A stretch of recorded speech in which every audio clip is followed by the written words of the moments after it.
What is going on, everybody? It is episode 826 of Pop Culture Crisis. My name is Brett, and I'm here with my co-host. Introduce yourself, please. Hello, crisis actors. It's Mary. We have a crisis party on our hands already. We do. So this is from Badump Bash. He's telling you to wake up, Brett. I'm awake. Are you awake? I'm awake. You just had a feeling you were going to have an off day today? Oh, I have a feeling we're going to get like an extra one now, too. I might have overdone that. Hold on. Thank you. Why would we have an extra one?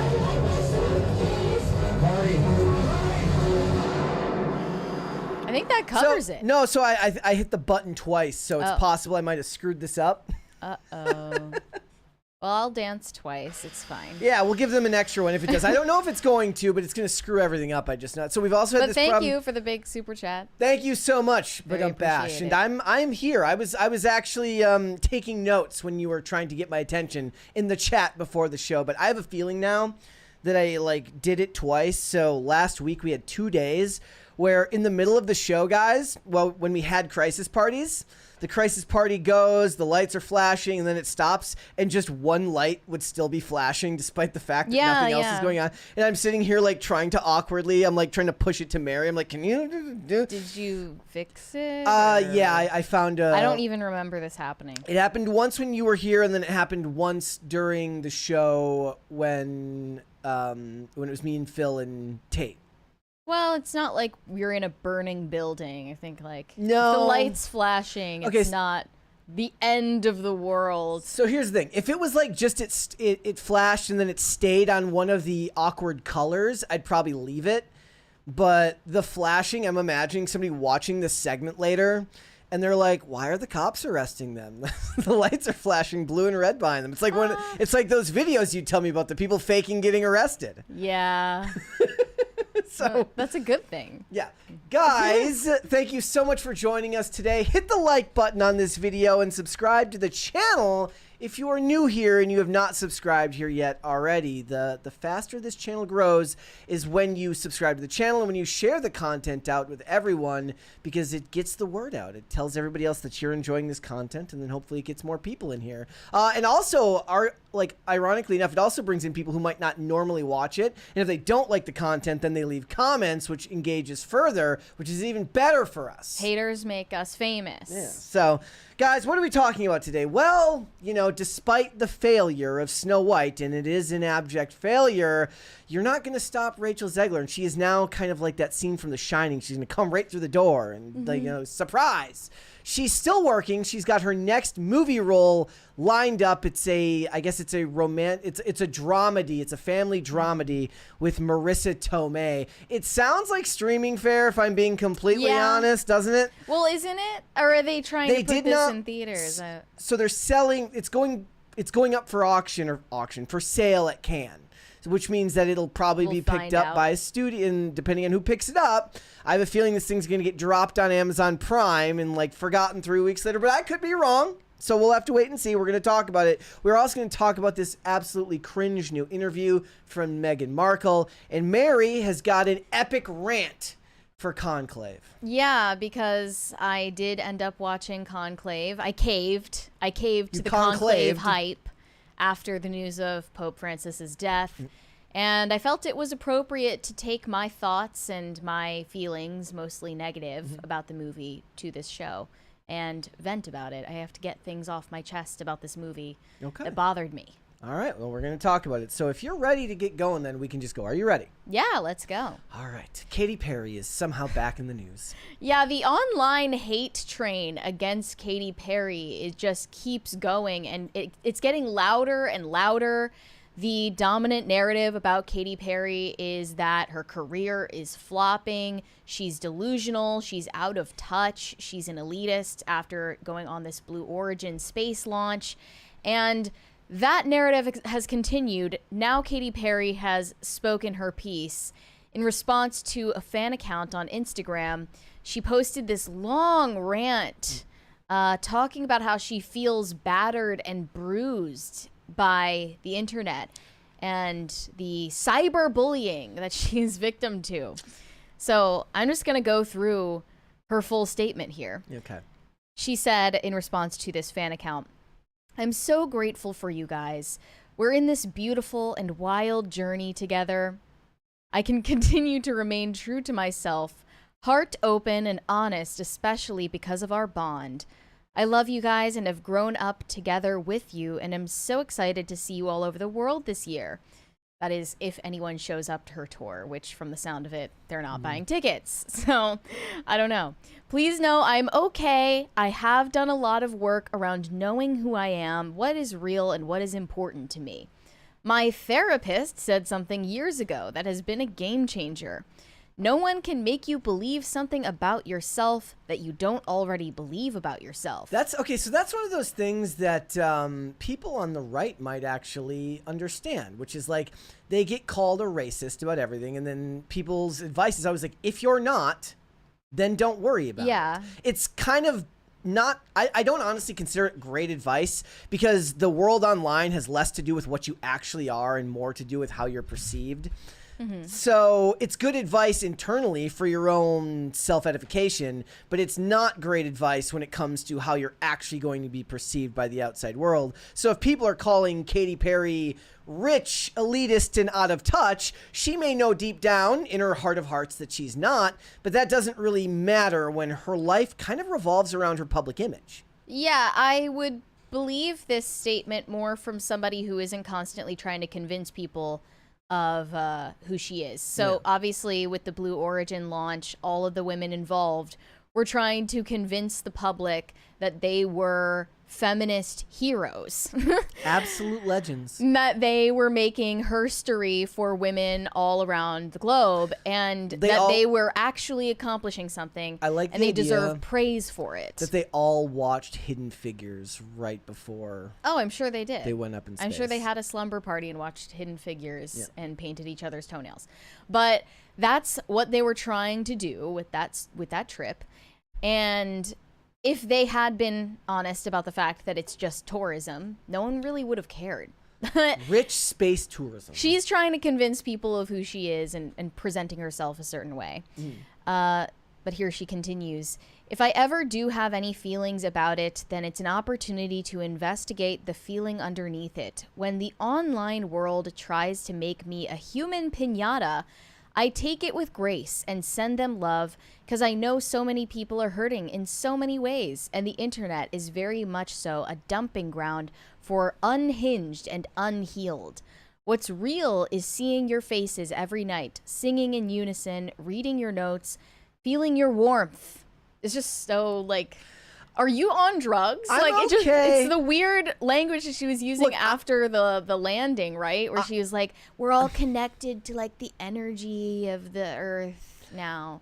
I have no problem with the part right above that about people hurting in many ways, and it's a dumping ground for the unhinged and unhealed. I think it's a fool's errand because you can't make the internet less. It's always going to be that way. But it seems, for the most part, to be a genuine statement. However, how do you actually feel that way about an endless amount of people? But then it gets into the weird creative writing project territory, which is what, let's face it. It's a journey. Let's face it, most of the time these days, when celebrities end up having to release some type of public statement, it devolves into some type of weird, I took a course at the writing annex, and then it breaks down into creative writing. Self-mythologizing, you know? Like, the people who leave hate comments about you actually, weirdly enough, don't think about you that much. It's just kind of a flash in the pan for them as much as it should be for you. But here she completed the statement saying, I find people to lock eyes and sing with, and I know we're healing each other in a small way when I get to do that. I'm going to say, as we watched those insane videos from her Lifetimes tour yesterday, she didn't look like I she was can healing. tell you no one is healing from that. I mean, if anything, no one there is healing. She's going to need to take some ibuprofen after she's done from looked painful. The wire strap around her waist. Yeah.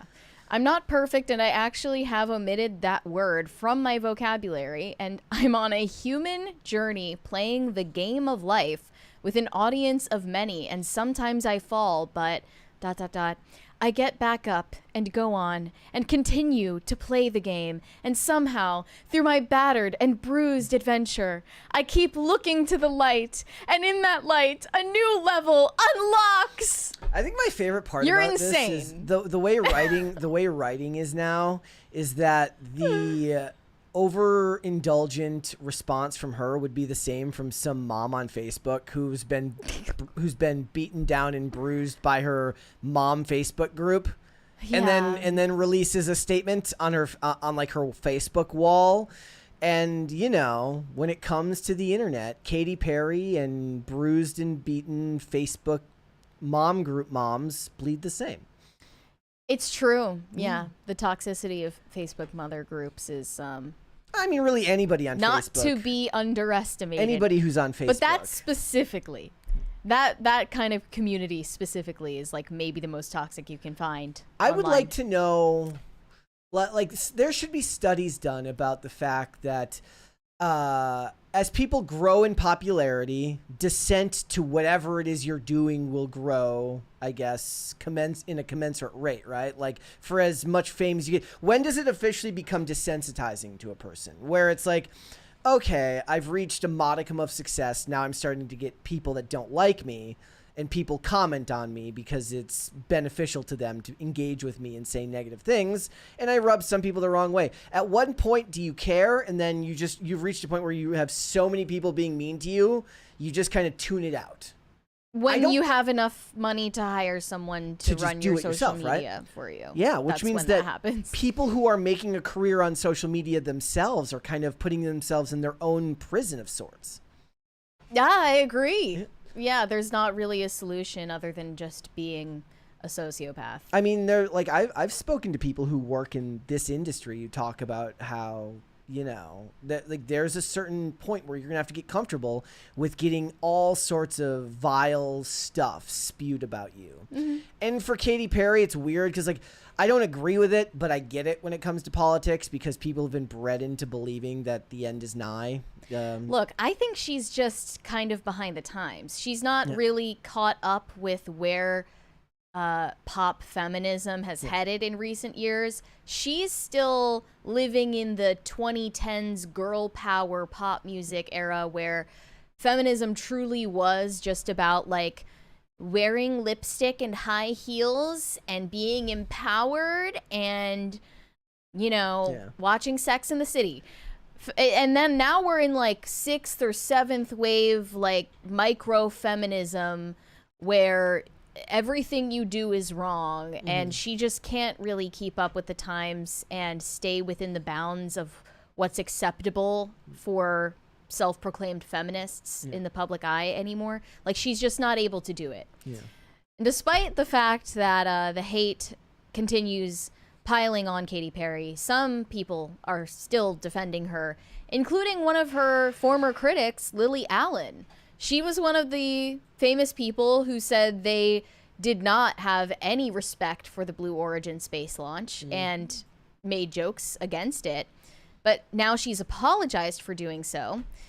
Lily Allen said there was actually no need for me to bring Katy Perry's name into it, and it was my own internalized misogyny. I've been thinking about it a lot, and it was just completely unnecessary to pile on with her.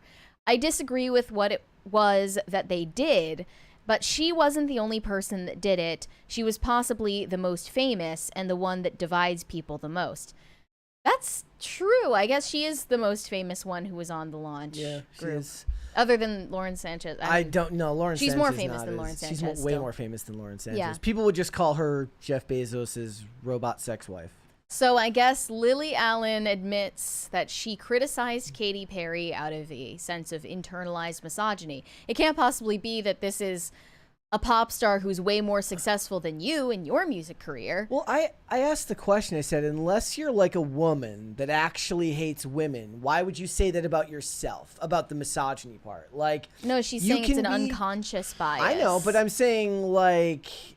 Wait, you can't help it. Internalized means unconscious. Yeah. So it's why isn't it called unconscious misogyny? Because you're raised in a patriarchal society that teaches you to hate women, even if you don't consciously hate women day to day.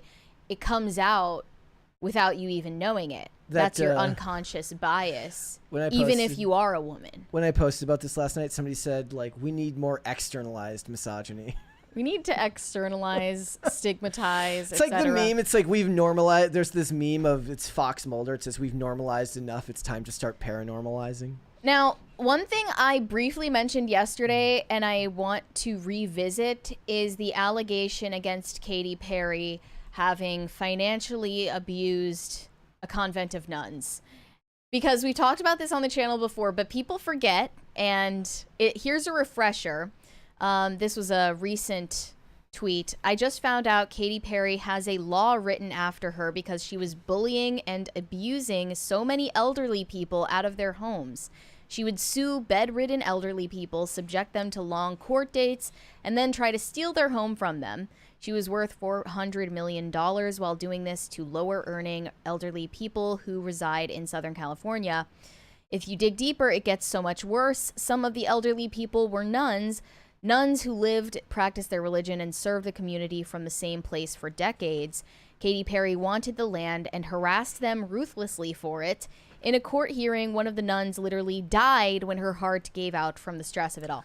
That law is actually, I don't believe, passed yet, but there is proposed legislation called the Katy Perry Act for protecting elder realty for retirement years.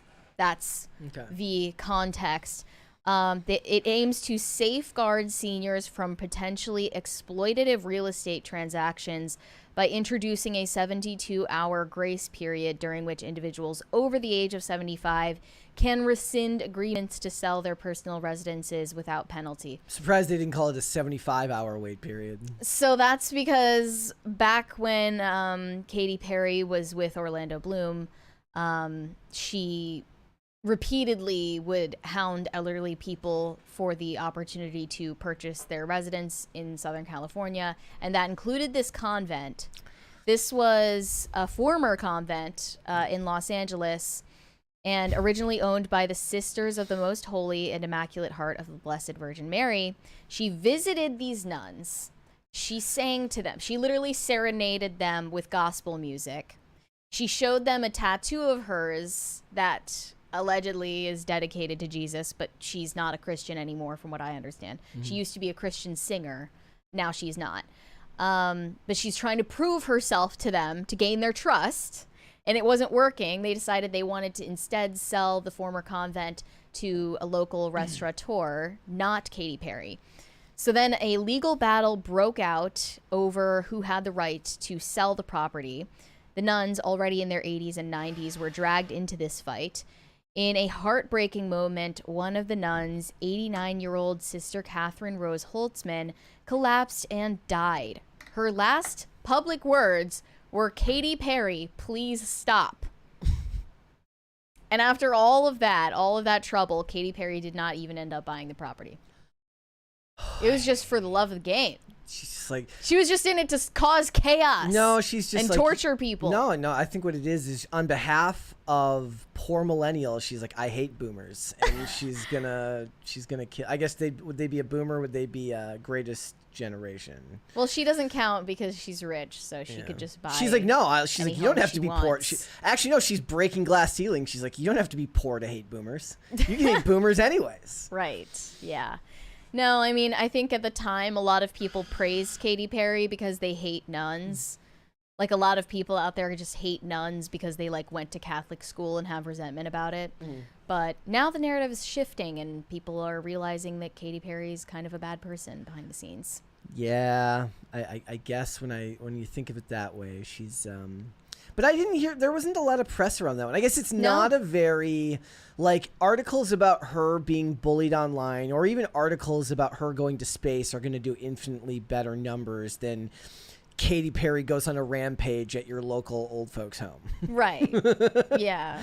A lot of people don't know about that, but it's one of Katy Perry's haunting controversies that has followed her for a long time now. I mean, that's a quirk. Like, so tell me something about you. I hate nuns. That's what she was. It's like, you know, I woke up one day and I was just like, just the fact that she went and visited them to try to ingratiate herself. What songs would she play Like, what is it? I know you said that was she doing like Christian music for them? That's what she used to do. That was how she was trying to launch her career. So. But you know, if she's trying to ingratiate herself to the nuns, she's got to play modern music because she wants the nuns to be able to tell their grandkids that they got a concert from Katy Perry. So, what Katy Perry song? They're nuns, so they don't have grandkids. Oh, yeah, I get, but so they could have extended family. Yeah, nieces and nephews. That's true. Right? But that's the thing. I was going to make the kids don't care about Katy Perry anymore. But this was a while ago. Like, wasn't it? This was late 2010s. I mean, she was already pretty much flopped. I was going to make a juvenile hot and cold joke about the nun, but I'm not going to do that. She had some great music. I'll give it to her. Hot and cold was a bop. Yeah, of course. She had so many bops, but she's over with. She's done. Yeah.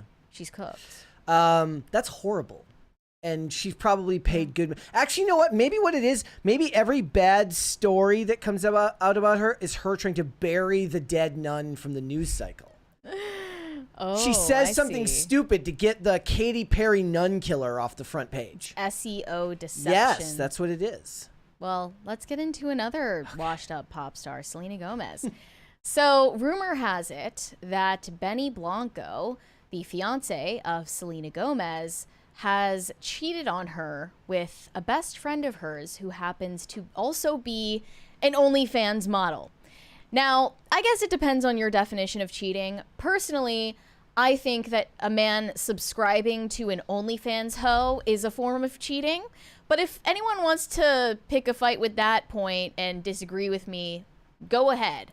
We can do that. On top of the fact that Selena Gomez knows the person. Personally, yes. And they're both like friends with her no longer. This is now Selena Gomez's ex-best friend. Selena Gomez has now unfollowed Teresa Marie. Her last name, she goes by Teresa Marie, but her last name is Mingus. Well, there's a reason why she didn't put Mingus in her. No one's going to subscribe to Mingus on OnlyFans. So Selena has unfollowed Teresa Marie, and Benny Blanco has not. And it's rumored that it's because Benny Blanco subscribed to Teresa Marie's OnlyFans. What's funny about this, first off, is just that Teresa Marie isn't even a big deal on OnlyFans. Okay. You can actually subscribe to her page for free. She's not even charging on OnlyFans. And Benny Blanco just was like, I'm going to take a look. He's like, I know a good deal when I see it. Yeah.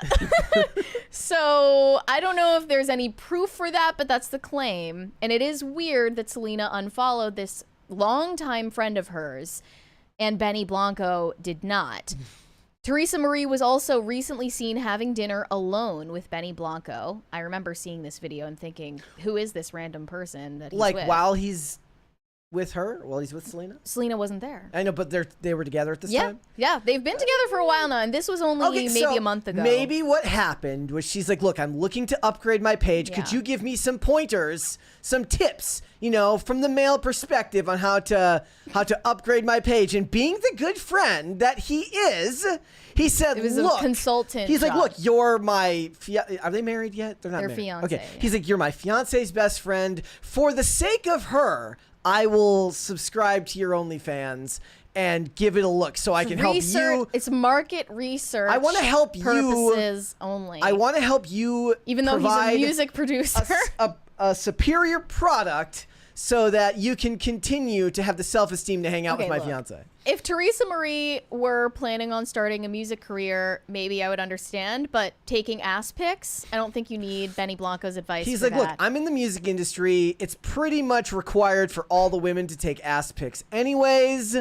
I'm gonna need you to just give me the link so that I can help you be a better professional. Yeah. So this was the video of them at dinner only a few days before Selena Gomez unfollowed Teresa Marie.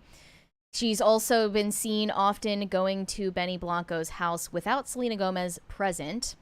She posted about Benny Blanco getting named one of People's Sexiest Men Alive last year, which was also a complete joke, as we talked about when it happened.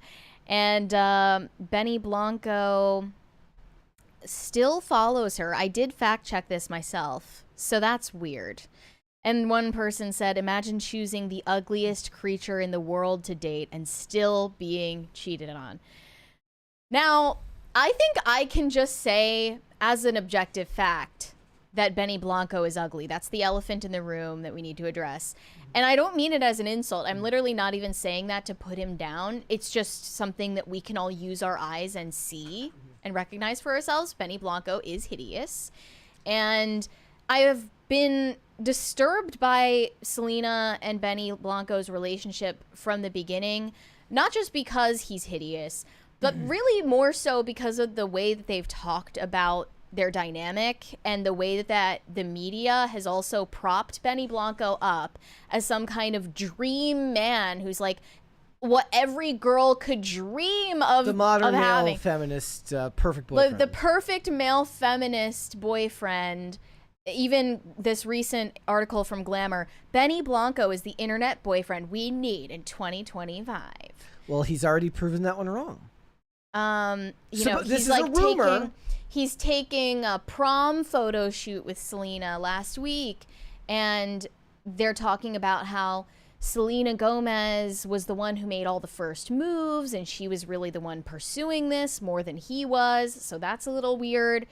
And here's another thing.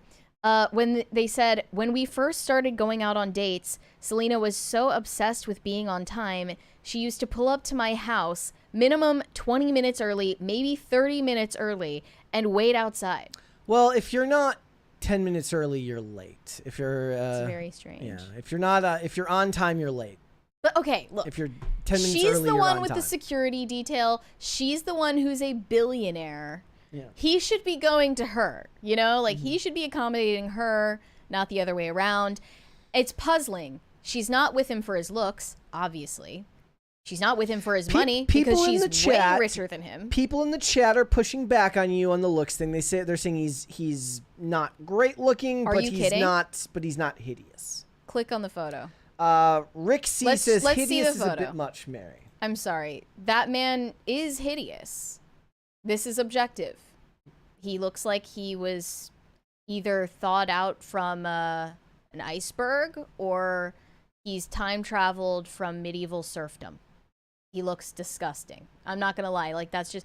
And, you know, his personality is no better. His personality doesn't make up for it at all because he preaches about how he is a male feminist. He paints his toenails.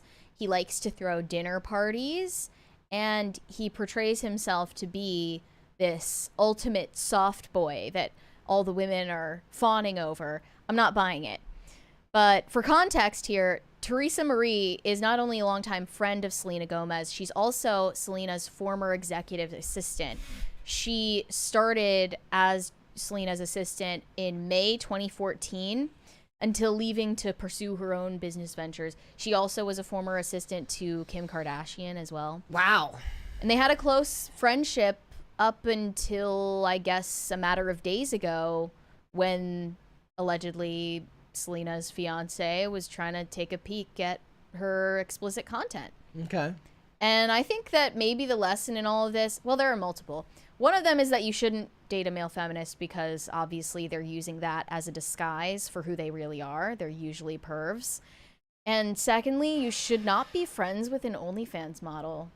You can't trust them. They're only out for themselves. Well, not just friends, though, but she worked for her, too, so she wiggled her way in there.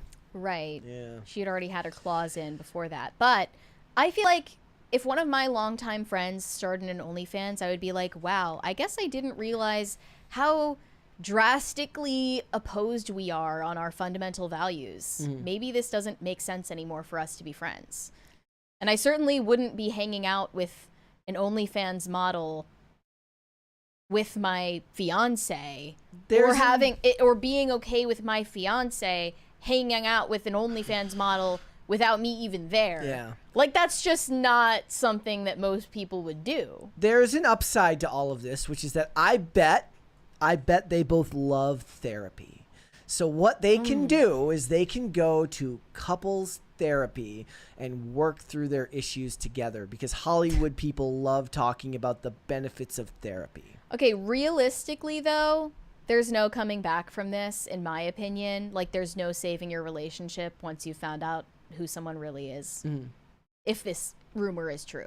I don't know if they base their I don't think the Hollywood ecosystem bases their lives and their relationships on the same moral foundation that other people do. So I could see this being the type of thing that they end up just breezing right past. Maybe. I mean, stranger things have happened. I know Megan Fox was cheated on by MGK, and they seemingly broke up for a time period then and got back together. Okay, went back to saying they were twin flame soulmates, just like the beginning. That's one of those ones where these situations don't really rate in that, because the thing is always like you get cheated on by the ugly guy. So the idea here is that Benny Blanco is ugly. He cheated on her. And that MGK is, I don't know if ugly, but dorky, and he cheated on Megan Fox. There are still successful, rich, wealthy people. Maybe not at the level of their spouse, but they are still rich, successful people. So it doesn't carry the same weight as the stories of people who are normal, everyday people who are like, I gave the ugly guy a chance and he cheated on me. And then it's like, once you've publicized your relationship to the degree that Selena and Benny Blanco have already, it feels way more humiliating to go back on it and break up, because you have now sold your image as a couple to the world.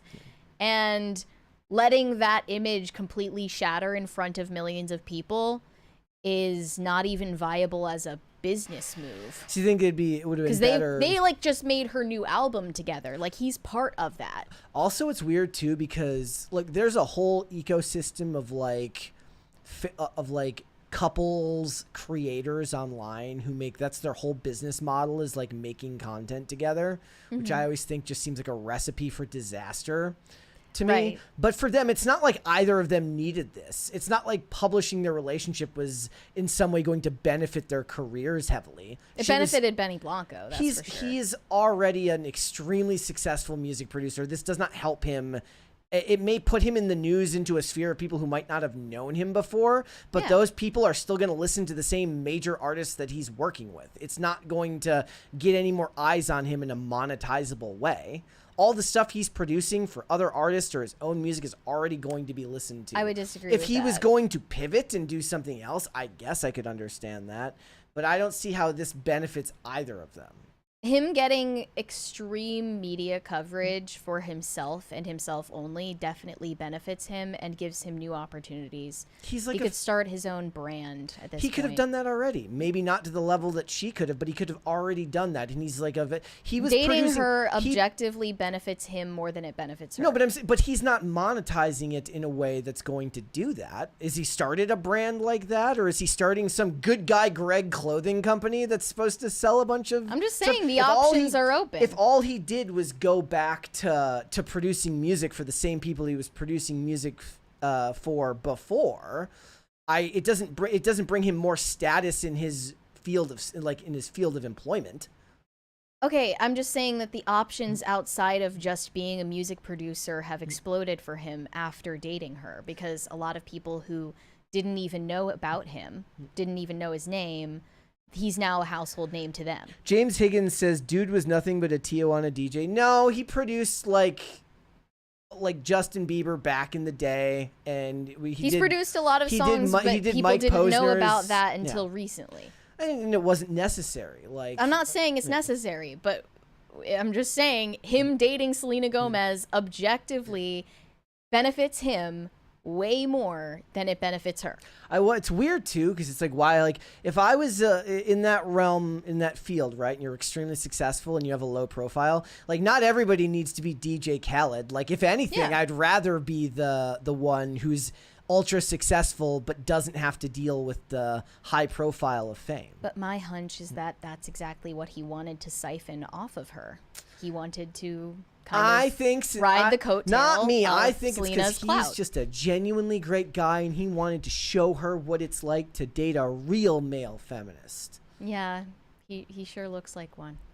All right, let us move on then. Yeah, let's dive back into what's going on with Justin Bieber. A lot of people are asking this question, and no one is exactly sure. Rumor is that he seems to be in a heated legal dispute with his former management and record label, but no confirmation thus far from Justin or Hailey, and allegedly he's not even allowed to talk about that if that were the case. But all signs point to, at the very least, Justin Bieber being in an ongoing war with paparazzi. It's interesting. I didn't really think about this, but the paparazzi aren't what they used to be. They don't have the same role they used to have in the media ecosystem, given that everyone has a camera phone now. Yeah, it feels like even this whole thing feels like nostalgia bait. It's weird, right? He's like everybody else is worrying about politics and racial issues and issues of gender, and Justin's over here like, the paparazzi won't leave me alone. It does seem like a dated issue for a celebrity to experience this. Because these days, you pretty much know that if there is paparazzi swarming a certain celebrity, regardless of how well known they are, it's either because they called the paparazzi on themselves as a power move, I guess. I bet Blake Lively does that. Or it's because paparazzi are being called on them by an adversary, by a PR agency being paid by some opponent of theirs. And the rumor is that Scooter Braun is behind the constant paparazzi following Justin Bieber everywhere he goes. It's funny thinking of Scooter Braun as like this evil music executive because he's the most unassuming, dorky-looking dude you've ever seen. I mean, even his name is Scooter. He's Scooter Braun. So unassuming, right? Yeah. But apparently not. He might be the super villain that everyone has been saying. I mean, maybe that's the point, right? Whole time. He's unassuming looking. Yeah. Right? It's deceptive. So I've been seeing this clip going around that he posted on Instagram where I'm not sure exactly where he is, but he posted this video where they're flashing cameras at him as soon as he walks out of what looks like his home. I'm not exactly sure, but he captioned it, "This has to stop." This video? Yeah. Here we go. What's up? Coming out. Hold this right here. Let's go. This way. This way, guys. Watch out, guys. Watch out. Watch out. Look at these guys, man. He said, "Look at these guys." Look at these guys. Guys, can you back up, Look please? at these guys. Look at these guys, man. Yo, watch out. So he's trying to like fight fire with fire by recording them back. These guys, man. Look at these guys, man. Bro, back up. Look at these guys. No, go in. You can go ahead in. You're in front of me. I like the dude with the camera rig with the cell phone on top to record video while he's taking the photo.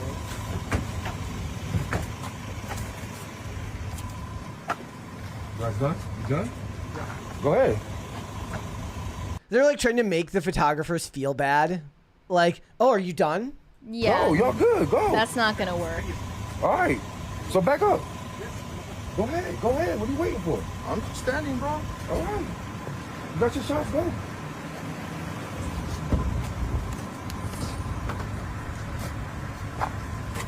You done, bro? Yeah. That guy's a little bit skittish, a little shy.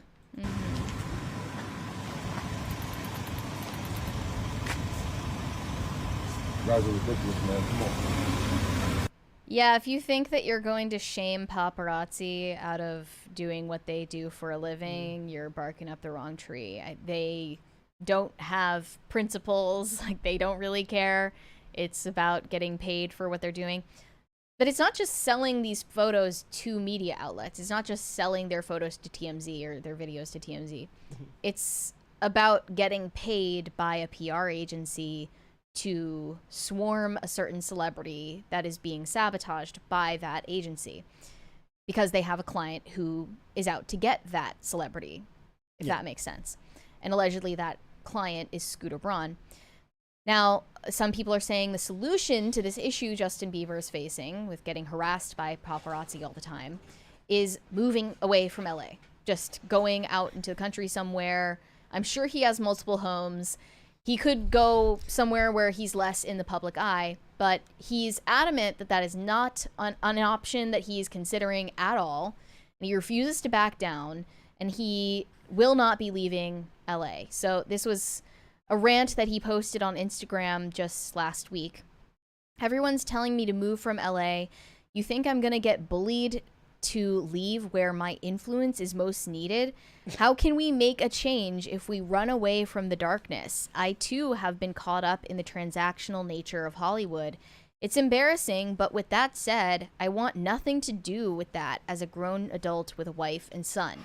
I just want to be submerged in the culture, learning from any and everyone, and be a proponent and advocate for love and equality. And that then whole statement was the load of shit. Yeah? Everything about that was self-absorbed and, dare I say, I'm not going to say the R. That was very stupid. I hated everything about that. Why? Because it's self-important, and if you have a wife and kids and you actually value them, you would move them away from there if they're as big of a threat as you claim them to be. And to pretend like your presence is needed in LA to somehow save anything is ridiculous and stupid. Yeah, I agree. I don't think that he has any sort of bigger Bro, you have a phone. calling to live in Los Angeles. You can save the world from anywhere with an internet connection. I mean, if anything, I would find this explanation more believable. Just spite. You know, like, you're not going to force me to leave where I live. You should leave me alone. Like, Correct. that would be... I would understand it in some that. message. Personally, I would understand it more if he were just staying in LA to show them that he's, like, you know, not gonna be... Like, he's gonna get the last word. Yeah. You know? Wait, but the thing is, that's an unwinnable war. Yes, the paparazzi, you are but one man. But then I would at least understand his motivation. Yeah. Not that he has some kind of bigger spiritual calling to, like, stay in LA because LA needs him. Is he about to transform into Jesus and start, like, reaching these photographers who will then gently put their cameras down? Yeah, I don't think that's it's like the Michael Jackson at this, when he grabs the gun and he just lowers it slowly. He should reenact that, where he goes up to a paparazzi and he goes like this and he pushes the camera down. But he also seems to be quite justifiably angry, and he's not being shy about expressing that. He posted a video as well of him practicing boxing with a personal trainer and said, gotta punch these pads, because if not these pads, it's these fools' head tops. He's like threatening to kick paparazzi in the head or something. I thought you were going to change the world. How are you going to change the world with violence, bro? I don't know. It seems like he's switching between being angry and trying to take the high road. Bro, just say moving is a hassle. That's the most relatable thing I can think of. For someone of his level of wealth, it's not a hassle. But like, bro, I'm not hiring movers. That shit's a scam. It's more about, I think it's more that he wants to prove a point. He wants to prove that he's not going to get chased out of his residence and that he's gonna win in an ego battle against whoever it is that is hounding him like this. And he's also posting quite a lot about religion and his faith. He posted this other Instagram caption at the same time saying, I believe God is my lion, my strong leader, able to fight for me on my behalf. I believe wherever I am, he is. I am currently asking him to help me with patience because it can be really hard not to rip these effing guys' heads off. Through the chaos, somehow God always brings me back to himself. Today I'm forgiving myself for my own selfishness and forgiving those who seek to use and abuse me simply because they want to capitalize off of me. Or their jealousy makes them want to make me feel small, like how they feel. However you slice it, I'm getting hit from all angles, and I'm no victim. I moved to LA knowing it's effed out here, but can we as a unit align with how effed it is out here and change this shit? Or are we gonna let these F-boys keep treating me like shit and not change laws or anything? What laws? Because people have had to die because of this shit. Princess Diana is the first that comes to mind, SMH. We gotta do better. Please, can we make a change?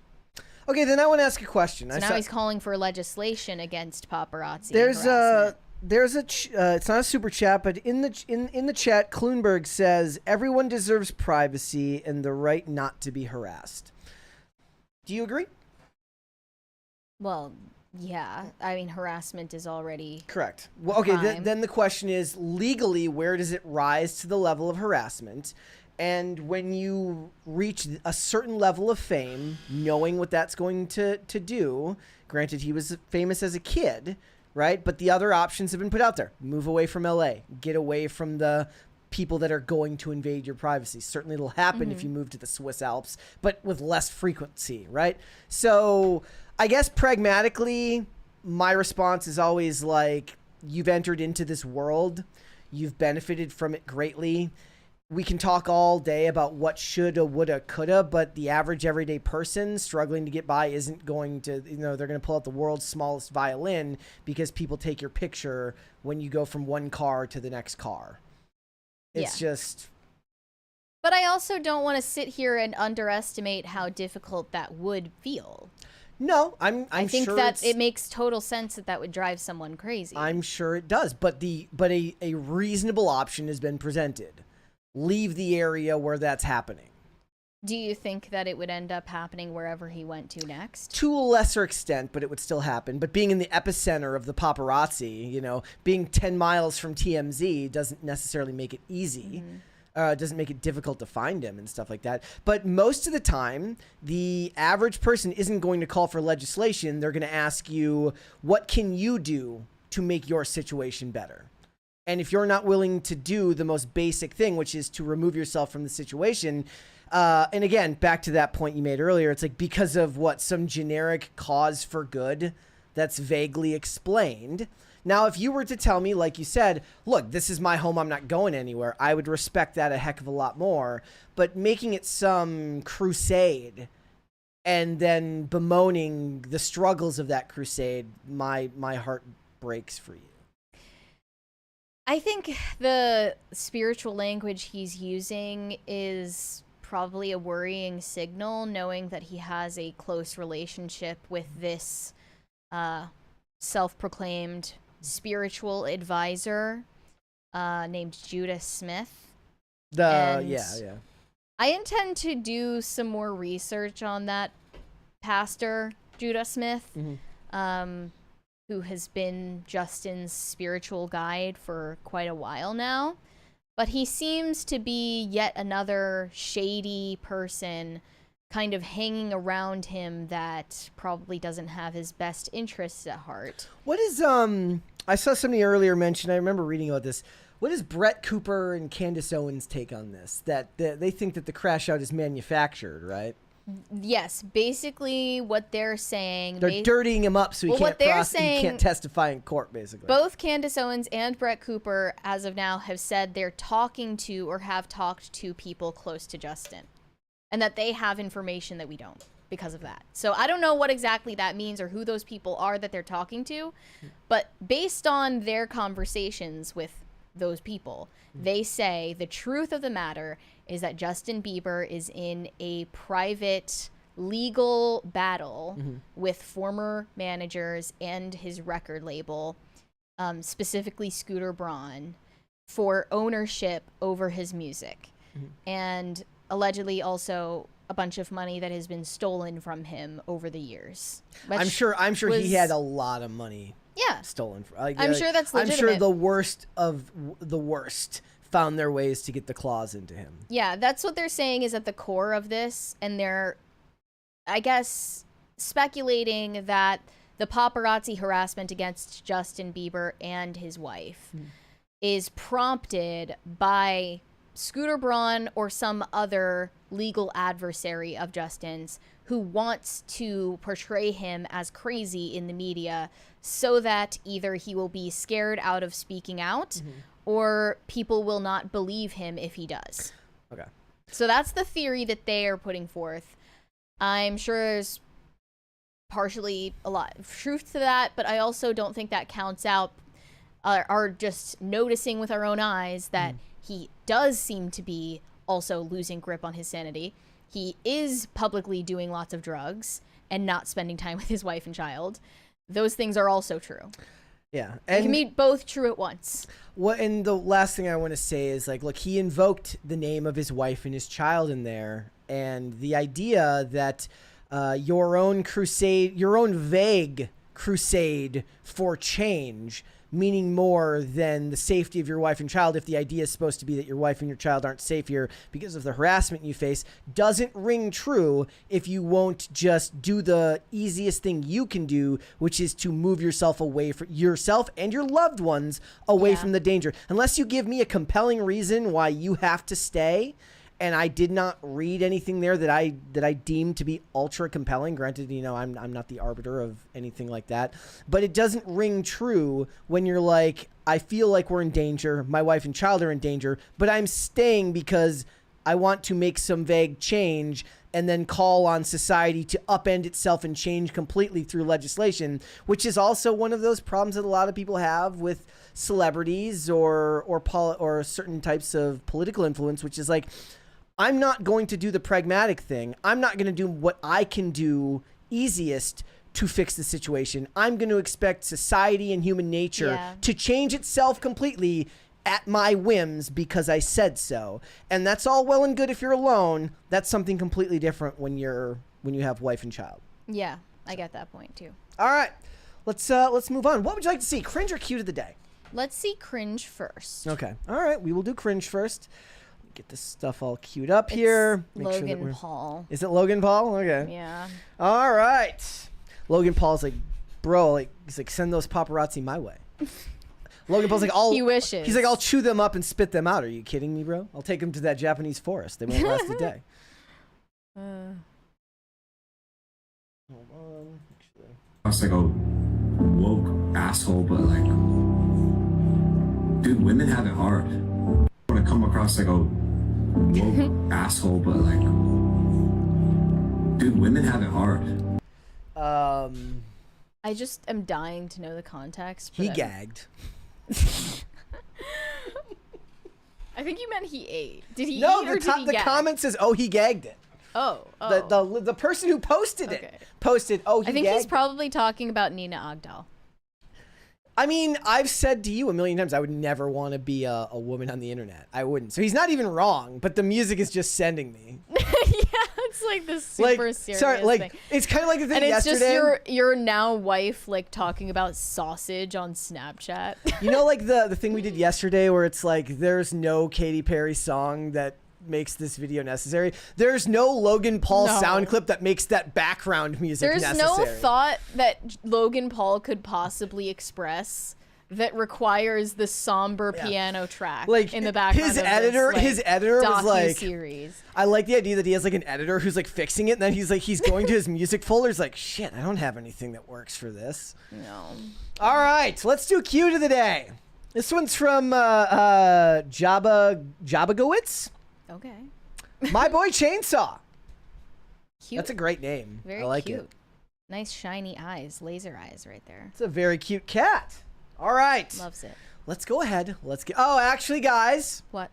What's wrong? Make sure that you submit your pets for cute of the day. Hashtag PCC Pets. Tag me on X. Pictures, not videos. Thank you, guys. PSA now out there. Rachel Zegler, following the undeniable failure of Disney's live-action Snow White, is failing upwards in Hollywood.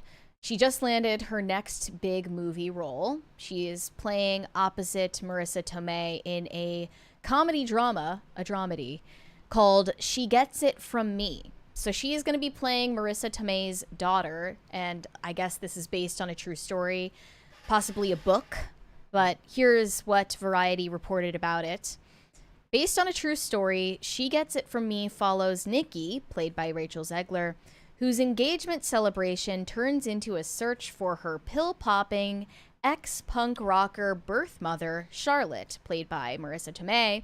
Together, the two embark on an anarchic mother and daughter journey to reconnect. And then the official synopsis says, this is more puzzling, YouTube is packed with tearful family reunions, but nobody films the messy aftermath. I don't have a clue why you would mention YouTube in the film synopsis, but maybe it's going to be a YouTube Red movie. Like, is this YouTube supposed Red? to be about, like, Nikki being a YouTuber or what? Like, Yeah. is Rachel Zegler playing a YouTuber And whose then mom finds is out her this mom like is a washed rock up star. rock star? Oh, and then she's gonna have to deal with Nepo baby comments. That'll be bad. Yeah, and then the director is Julia Von Hines. Have you Not heard somebody of I'd this heard person? of. Not I hadn't somebody heard I'd of her or anything else she has directed before, but they're currently shopping this movie around and seeing which studio will pick it up. It's kind of like a game of hot potato, though, because Rachel Zegler's reputation is so trashed. Yeah, right well, now. I mean, this is going to be a streaming movie. This will go straight to streaming, and maybe she will find her niche as like a theater performer who does well on streaming. Maybe that's her future. I don't think that Yeah. she's a big budget movie actress. Oddly enough, I think it's because she's so little.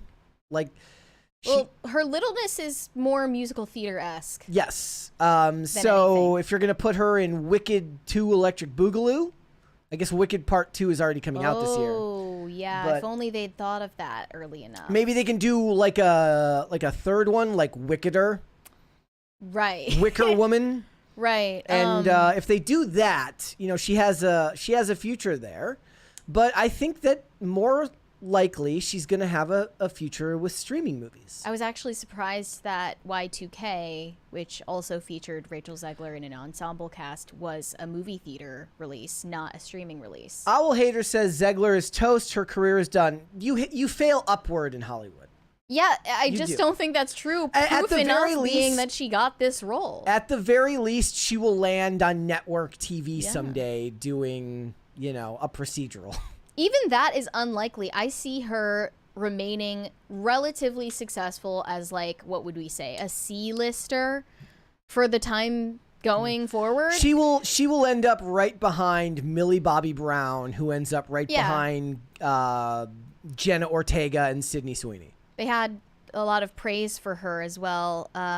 One producer said Rachel Zegler always brings a brilliant depth and humanity to her roles, and we're so excited for her to continue to showcase her versatility and humor as an actress.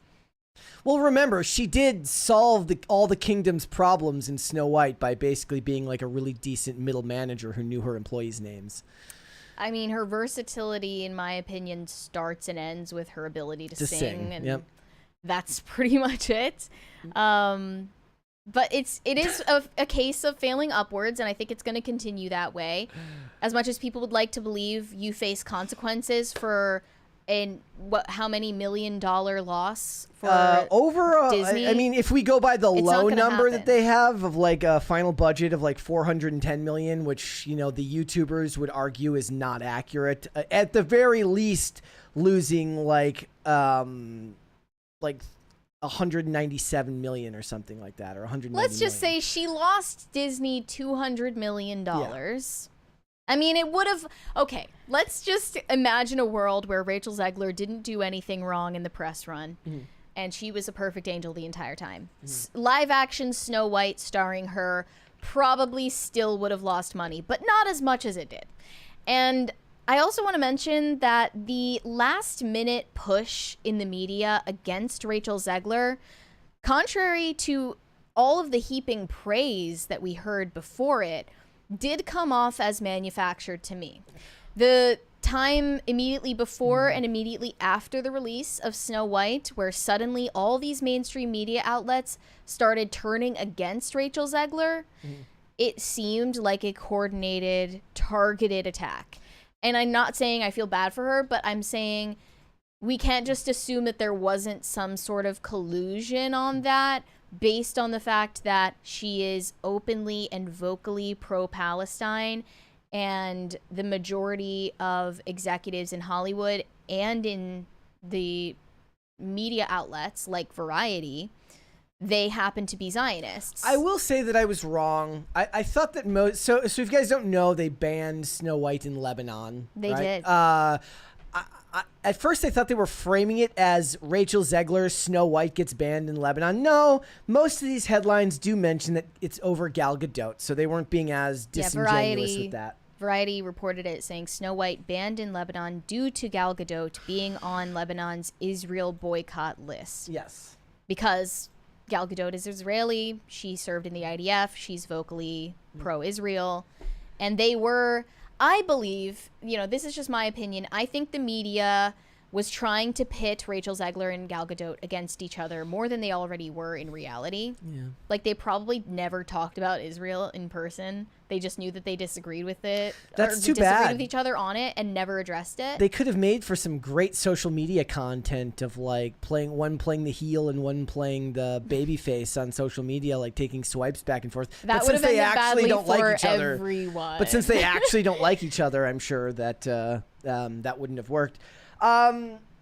For Rachel Zegler, the other thing, somebody said the Zeg too. Actually, they should make a big version of like Rachel Zegler as a gigantic fish, kind of like the Meg with Jason Statham, but make the Zeg. I fell asleep watching the Meg. The Meg. Yeah. I think she will have a perfectly like respectable career on streaming. And that's because there is money to go around on streaming. It's not like they're gonna stop making this endless slop that comes out on every streaming service every day. Yeah. I was just like looking at some new Amazon streaming show starring like one of the dudes from Supernatural, and they're like, "Is it gonna be as big as these other shows?" I'm like, I don't even know what this is. There's no shortage of slop to go around. And she will be making the slop, I am sure, the entire time. The difference is, what you can wonder is that the slop for streaming doesn't get the media push that big budget movies, so she can continue to talk about whatever she wants. Yeah, which kind of just means there's more content for us. Yeah, it's never going to give us anything Thanks, Rachel to Zegler. stop talking about. We were There's joking plenty about going this around. earlier. It's just like she busts in the door back into Hollywood. She's like, I'm back. Like, I'm back, bitches. Ready to slay. Well, like literally the characters nothing can keep her down. Like reports of my death have been greatly exaggerated. Like she'll be fine. She's going to be 110% fine. I think personally. What is the half-life of a Rachel Zegler? What I think she needs to do is take the same advice that we were giving to Meghan Markle and go on a heel run, playing nothing but villain characters and with a personality to boot. Now, I'm not saying, what I would argue against is to keep the heel persona you've already developed unwittingly, but remove the socio-political elements from it related to like real world politics and just become like a fused mix of both yourself, Gwyneth Paltrow, and Meghan Markle, but dial it up to 11 and make yourself the most inaccessible Hollywood villain you can and take roles that go along with that. So far, I've only seen Gwyneth Paltrow nail that. Yeah. Meghan Markle and Rachel Zegler, I don't think they're willing to do it. And I hate to be petty. I kind of don't hate to be petty. I've never known you to hate to be petty. I needed to bring up this viral selfie of Rachel Zegler's. And it was just, she was dragged. She was just dragged ruthlessly for this. I'm kind of impressed that there's like Gen Z people who can take pictures of themselves and it's not in focus. Mm-hmm. Well, she posted this on Instagram, and then the caption says, Rachel Zegler looks beautiful in new selfie, which is supposed to be subjective opinion, but every reply was just raking her over the coals. And like, I think she's attractive, for the record. I think she's objectively an attractive girl, but a lot of people disagree. One said she looks like Michael Jackson, Sid the Sloth, E.T. You need $156 Uber to get from one eye to the other. Not the eyes, nice. oddly enough, the eyes do look farther apart there than I've ever noticed them looking in like a regular photo. Here's her problem. She's constantly trying to be sultry when she's naturally cute. Yeah, she looks at pictures of Megan Fox who does it without trying. Like there's like, I guarantee you Megan Fox goes to like the red carpet and like itches her ear and it comes off looking like a slutty Playboy photo. Yeah. And she's like, when you're good, you're good. Just take a look at any video of Rachel Zegler posing on a red carpet. She's like sucking in her cheeks to look like more grown up, and she's jutting out her jaw the way people were mocking her for in the movie. Memes of the she's pushing her jaw and she's trying to look all like sultry, like opening her mouth and doing all these weird facial expressions. It's too fake. It just doesn't land. She needs to know what her bag is. I think she'll probably need some more time to come into her own.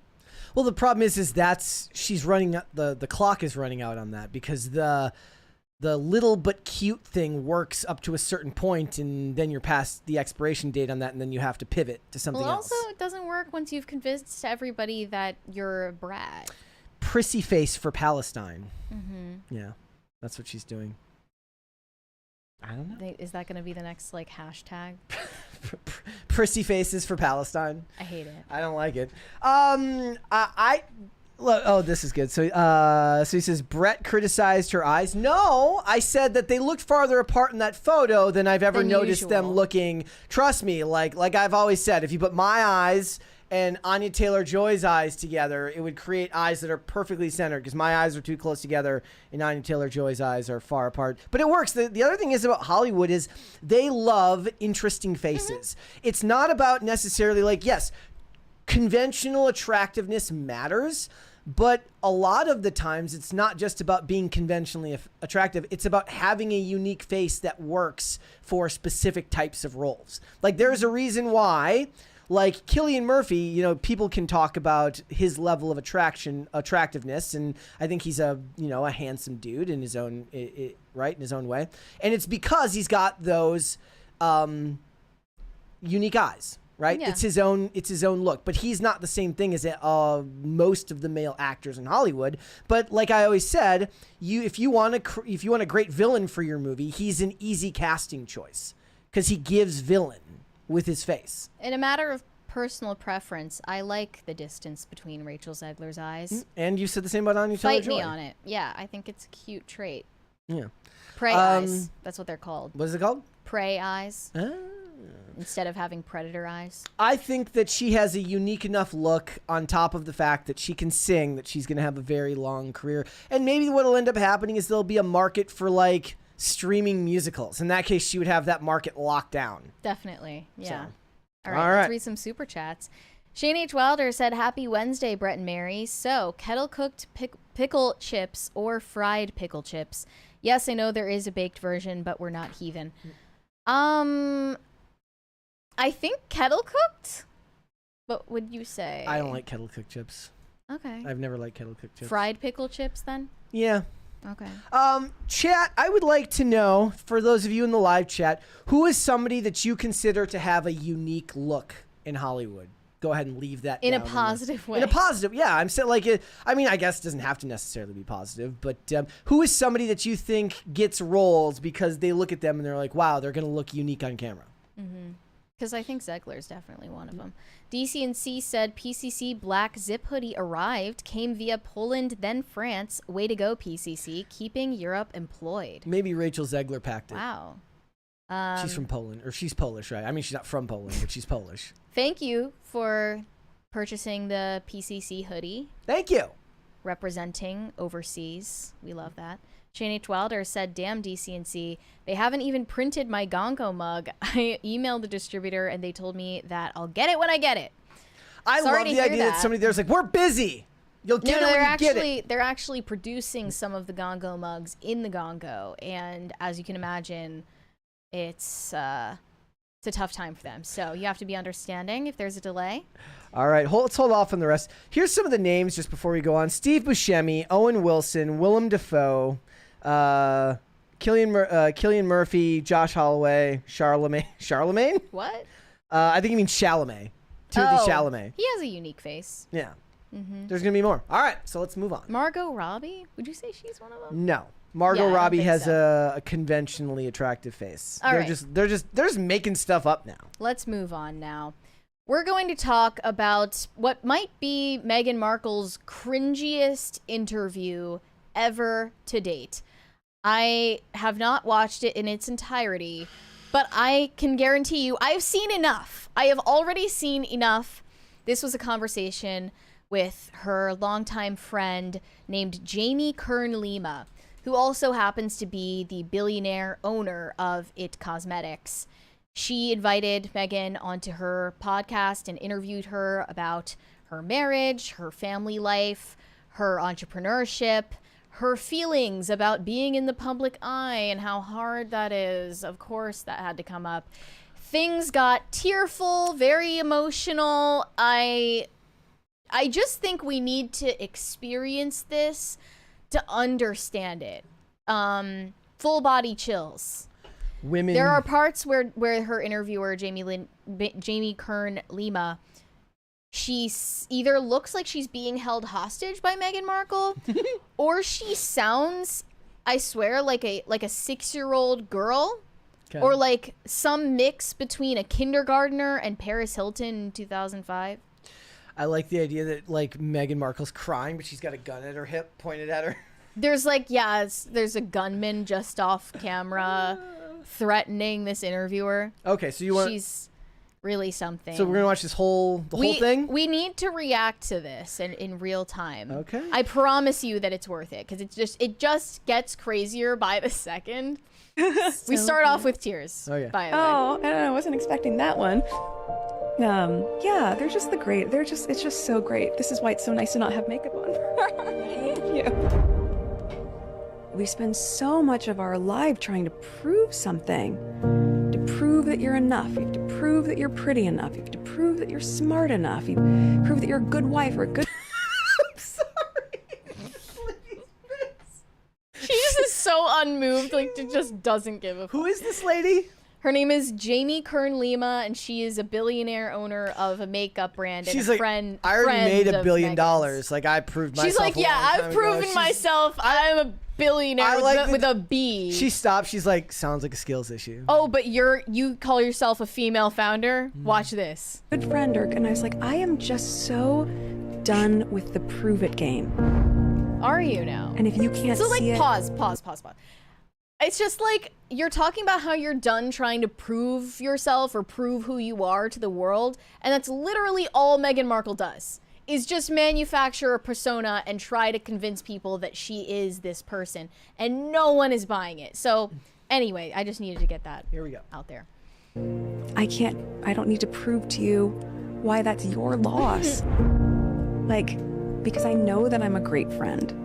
And I know the kind of mom I am, and I know the kind of human being I am, and I know how I show up. And I love being able to be that person. It's weird seeing the microphone cover on like an SM7B rather than on like a handheld microphone. That didn't occur to me.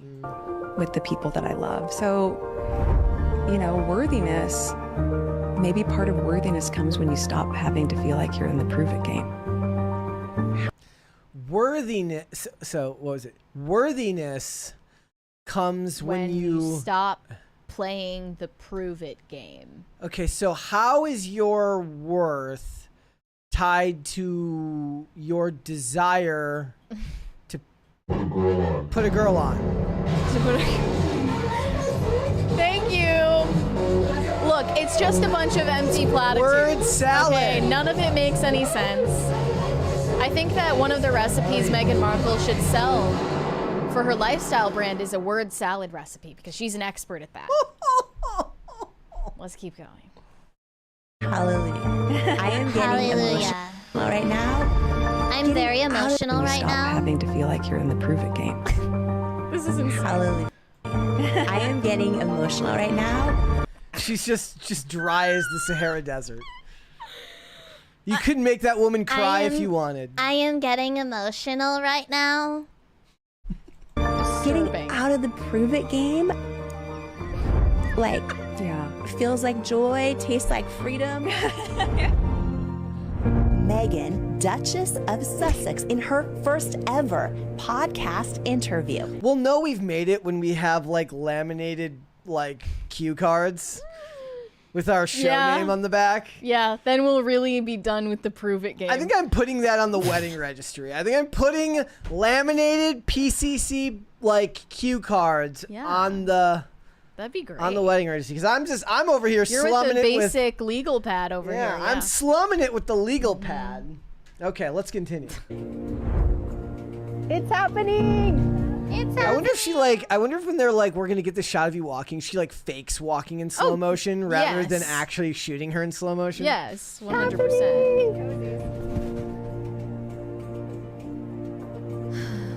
I was like, oh, the roses are coming back in. They're coming back in. Yes, they're coming back in. Spring has sprung. I'm so great. Like, I don't believe these two women are actually friends for a second. Hi, crew. The amount of eye rolls when one of them looks the other way. You made me cry. Good thing I have no makeup on. You look so pretty. I am not. You look so pretty without makeup.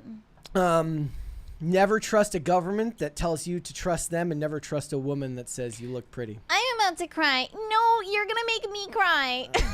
You're so beautiful. No, you're so beautiful. Okay. Not like done a show in no makeup since my 1,000 QVC shows. Do you think I have?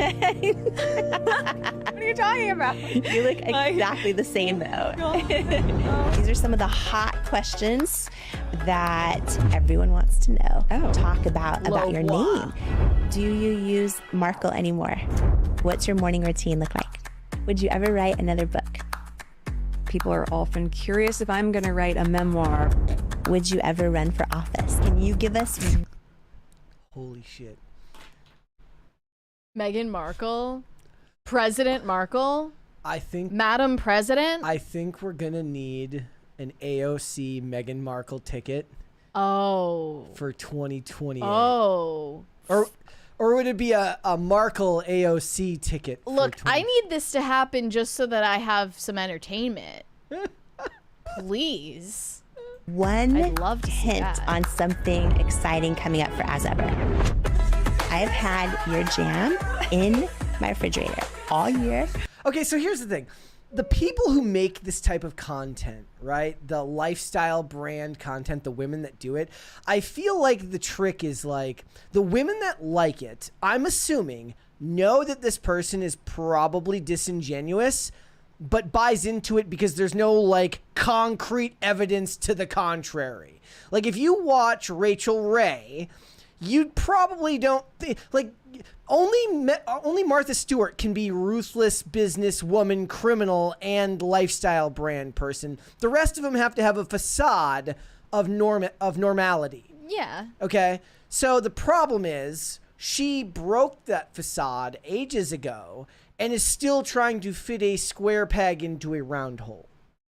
So she blew her cover. Maybe if she had gone straight from acting to this, yeah, rather than this to then everything that happened in between with to the royal royals to ex-royal to influencer, yeah, Yes. it doesn't really sell well at this point.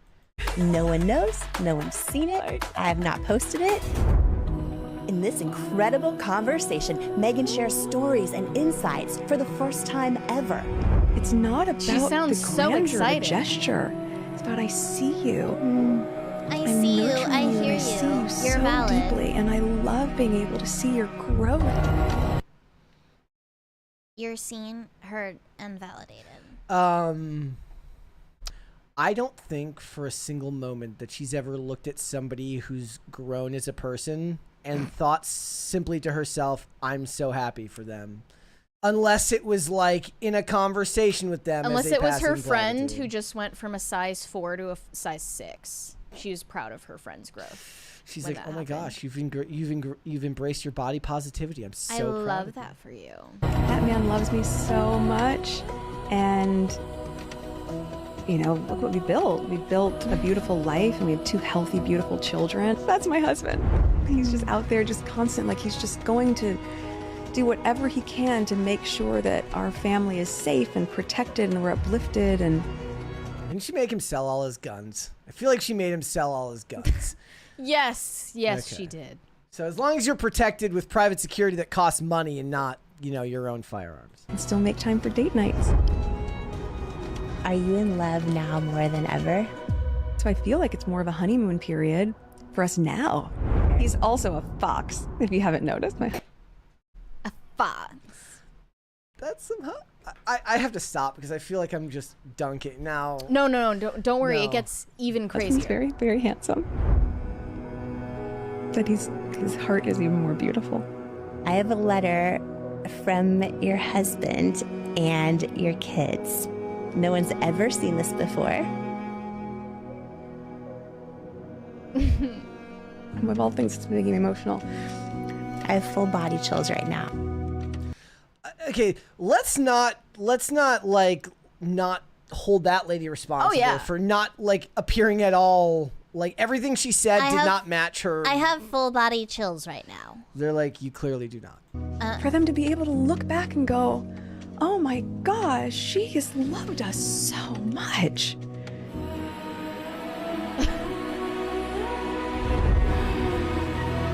So there you have it. Did the trailer work? Did it convince you to watch the full interview? I am sold. Are you enthralled? I am sold.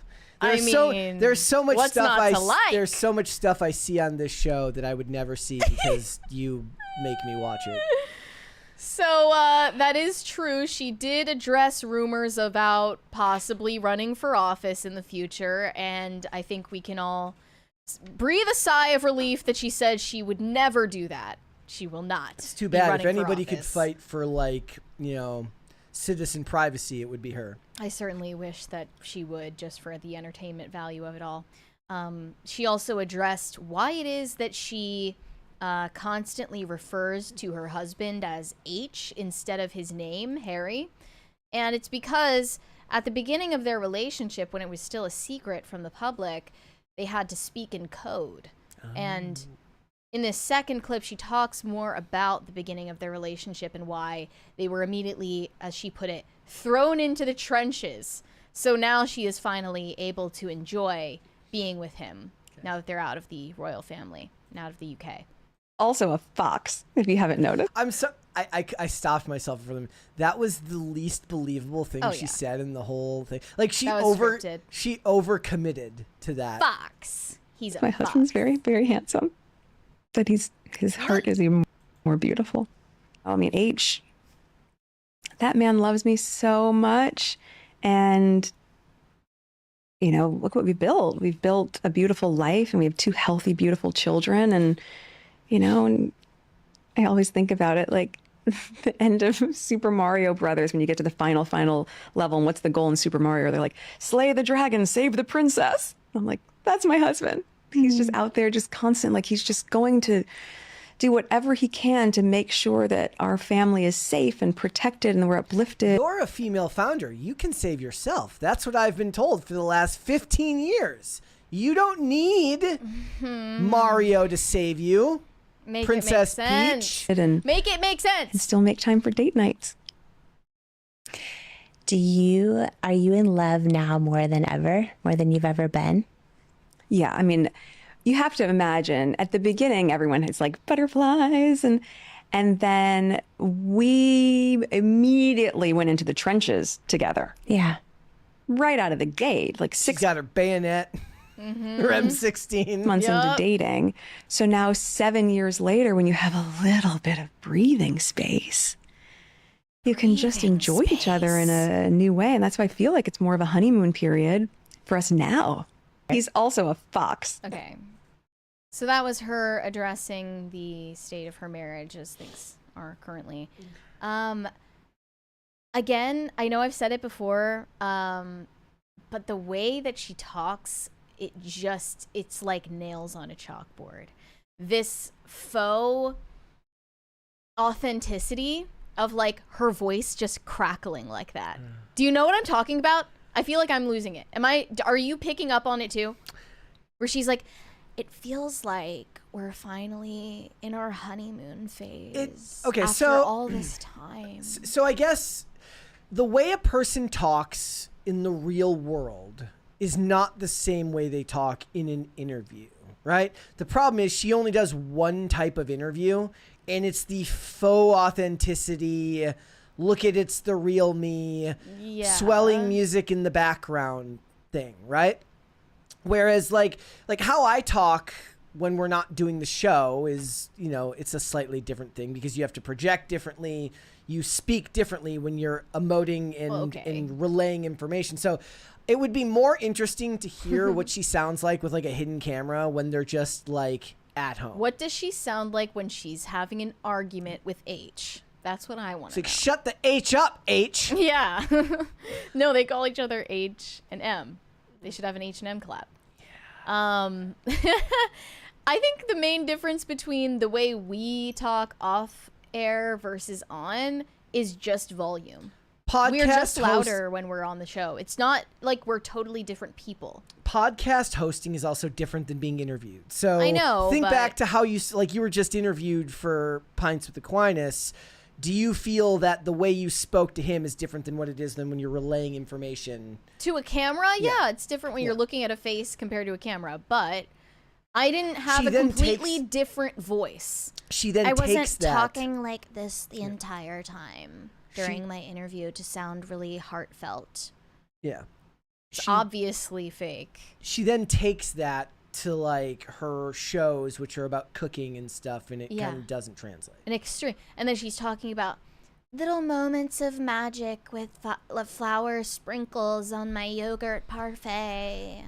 And just those are the things, Mary. Like in a world that's suffering the way that it is. When I think about the suffering of the Gonggonese people, I just take my flour sprinkles and I put them on some scrambled eggs, and it makes me feel better. And isn't that what life's all about? I think we're both spiraling at this point. Let's read some super chats. This is all Mary's fault, by the way, guys. Yeah, I know. I never I'm pitch aware. I never pitch a Meghan Markle topic. I'm aware. High Voltage 75 said time for a career reset for Katy Perry. Maybe return to gospel. I mean, she is an amazing singer. Like, I will hand it to her. She probably had a chance of being successful as a Christian musician, but it was easier back then to do what she ended up doing. Then she can go do like a mega church and do the same wire performance. Again, pastors everywhere are taking notes. They are. Okay. No control. Or no, I'm not reading this username. I feel like Ian would get along with Katy Perry. Do you think so? Yes. They would be BFFs? Yes. No Control said, hi, Brett. Great job on IRL last night. You should ask out that Olivia chick. Well, I mean, there's a reason why I was flirting with her during the call-in show. I knew right then and there that I had met my soulmate. It was not twin flame, soulmate. Not your twin flame. Oh, you don't like that term either? No. Me You and object? Olivia are soulmates, not twin flames. All right. I don't even know if I believe in soulmates, to be honest. Maybe this is an argument for a different day. But I don't believe in the concept. Here's the thing though. It's just like for a lot of people it's just something you say, but when you host a podcast then you have to defend literally everything you ever say. So like it's like me wanting to be like have a blessed day. It's like you're not even religious. Yeah. Like I'm feeling blessed. And Yes, like, I will "Excuse avoid you." saying that because I'm like,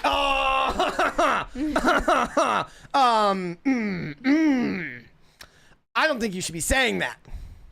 Yeah, people are very happy to issue a correction. Speaking of having a blessed day, let's hold off on the rest. All right. Let's move on. We have a special segment for you.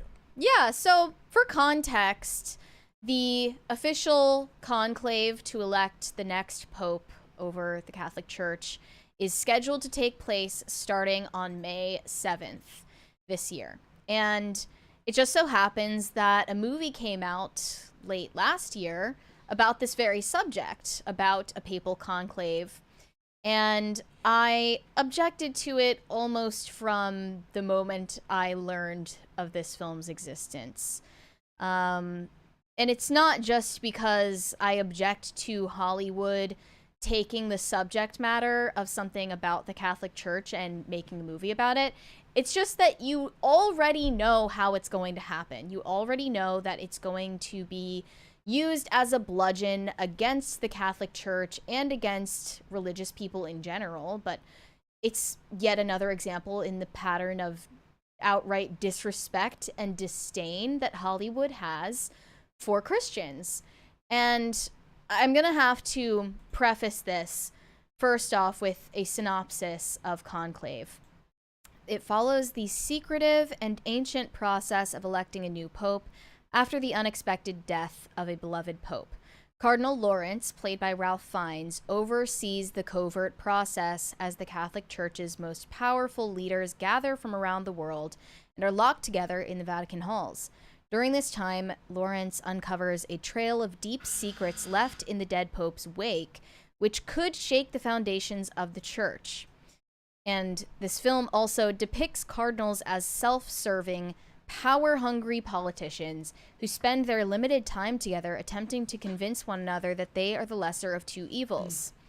So there's blackmail and extortion and lies and lots of Vatican political intrigue, which I can easily admit is actually interesting subject for a film. But they took that and they twisted it. They used this as, you know, an evil movie disguised as an interesting movie. Because what they don't list here in the synopsis is the jump scare ending where they end up electing a trans pope, okay? There's your big spoiler. You don't need to go see the movie.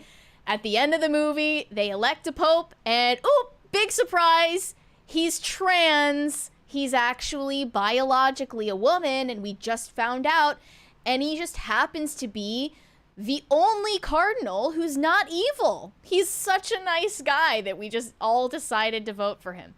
So, I want to explain why I ended up deciding to watch this. I have already said this before, but one of my favorite things to do on a flight is watch a movie, and I simply will not eat the free pretzels. I will drink a sparkling water, and I will watch a movie. And given the timing of the news of Pope Francis's death, I decided, like, I might as well watch this movie, not so that I can use this as a way to learn about how a papal conclave works, because I don't trust Hollywood to educate me on that, but more so because I want to know what secular people are going to learn about the Catholic Church. I think that with the news of Pope Francis's death, a lot of people are going to watch this movie who weren't originally interested in it because they see it as a way to educate themselves on the process that is about to take place at the Vatican. And I want to know what story they're being told and how deeply are they being deceived and what is the true agenda being accomplished by this movie, Conclave. It's clearly not to educate anyone on how the church works. It's a message-driven film with obviously an agenda for spreading gender ideology. And I do have positive things to say about it, despite it all. Visually, I loved it. It was very beautiful to look at. Obviously, with the backdrop of the Vatican, you kind of can't go wrong. Love the costuming and everything. It's a beautiful movie. It looks great. And not to mention, the vast majority of the movie was genuinely interesting to watch. I was actually intrigued in the play between all the different characters and their mixed motivations and the power dynamics between all the different cardinals and uncovering the truth of what happened before this beloved pope died. It was like almost like a mystery movie, not a murder mystery, but there was a lot of mystery to uncover. And I enjoyed that up until, I guess, the last 10 to 15 minutes. Because up until then, you have no clue that they're about to jump scare you with, like, the Pope is trans. Like, none of that was ever even foreshadowed before the last 10 minutes. So, like, you find out that all of these cardinals have ulterior motives, and they're all fighting each other in these underhanded ways for the power of being the Pope. But you also know that, of course, any man who wants to be the Pope is not spiritually prepared to be the Pope. And this one underdog shows up who no one knew of before. He was secretly elevated to being a cardinal without the rest of the church being aware because he had a mission in Kabul, which meant that he was in danger and his parishioners were in danger if people were to know that there was an active Catholic community there. So he shows up to the Vatican and they recognize him for his rightful title as a cardinal, and he gets to vote in this papal conclave. His name is Benitez. And Benitez is the one who ends up being trans. And ironically, it's like, oh, he just never did anything wrong. He's just perfect. He's the only one, he's the only cardinal who's not a rotten person.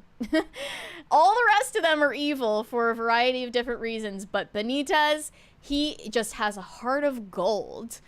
And you find out why at the end. It's because, oh, he's trans, so he can do no wrong. And it's not as simple as that. They foreshadow it that the Pope had planned for him to have medical treatment in Geneva before the Pope died, but Benitez didn't end up getting this treatment. He decided against it. This was supposed to be a hysterectomy. Benitez has female parts. It wasn't fully explained, but we're left to conclude that Benitez is biologically female, was scheduled to get a hysterectomy, and did not end up getting it, and chose to remain biologically female in every meaningful sense of the word, and also became a priest and became the Pope in the process. And no one was going to object to that. Just for the sake of putting it out there, this would never, ever happen in the Catholic Church. This, I would like to believe, any priest who was found out to not be biologically male would be defrocked. And it certainly wouldn't be a priest that would get eventually elevated to being the vicar of Christ on earth, the Pope. But, you know, I guess the truth or, you know, like the realistic nature of whether this could possibly happen is not relevant to the movie plot. This is also, it's based on a novel, which is already publicly known. Like, the plot was already known before the movie came out, so that's why I also spoke out against it. But, you know, the rest of it, I have to say, was interesting. And then when I ended the movie on the plane, the woman sitting in the aisle across from me saw the end credits rolling on screen, and she was like, "Oh, you watched Conclave. What did you think of the ending?" And she had already watched it, of course, and she asked me my thoughts on the ending.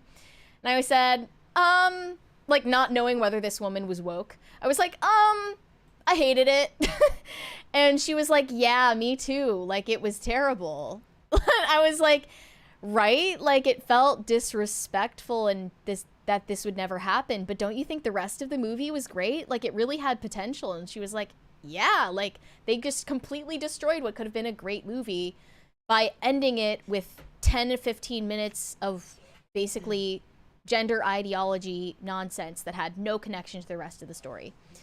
And it's funny how they take creative liberties when it comes to any other source material, except for a novel like Conclave, where they have to stick to the script instead of making the story better. They could have made the story better by just completely omitting the way that it ended.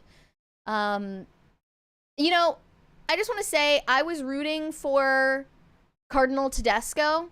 He's the evil traditionalist. He's the cardinal who comes sauntering in talking about how we need to have an Italian pope who respects the traditional Latin mass. And, you know, he has to be against homosexuality. He has to be against abortion. He has to stand up against the Islamization of the West. These are the things that Tedesco was saying. And you're, as the audience, led to believe that he is some kind of evil, meanie jerk face for all of this. And I just was enamored with him. I was like, pro Tedesco, like, I want this guy to win. Obviously that was never going to happen, but you know, you're supposed to conclude Tedesco is an evil, meanie, jerk face bully, and we're supposed to not like him because he's too traditional and he's bad. And then there's also another cardinal who's guilty of some kind of sex scandal, so he got disqualified too. And then there's another, like, super progressive liberal cardinal named Bellini. He's played by Stanley Tucci. And I obviously sided against him because he's trying to corrupt the church and he's pro-homosexuality. He's very socially liberal. And then you have another cardinal in the running, Cardinal Tremblay, who is caught trying to sabotage Cardinal Adeyemi, who has a sex scandal in his past, and he decides to bring it to light in front of everyone, but then everyone finds out about it.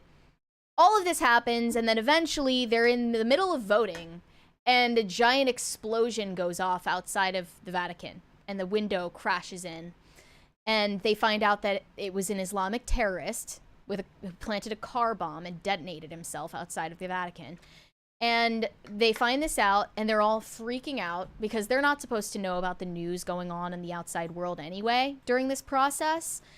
But Tedesco goes on this huge rant about how we need to get this under control. There is a religious war on the front steps of Christian Europe because we have an increasing amount of Islamic terrorism and migration from Islamic countries.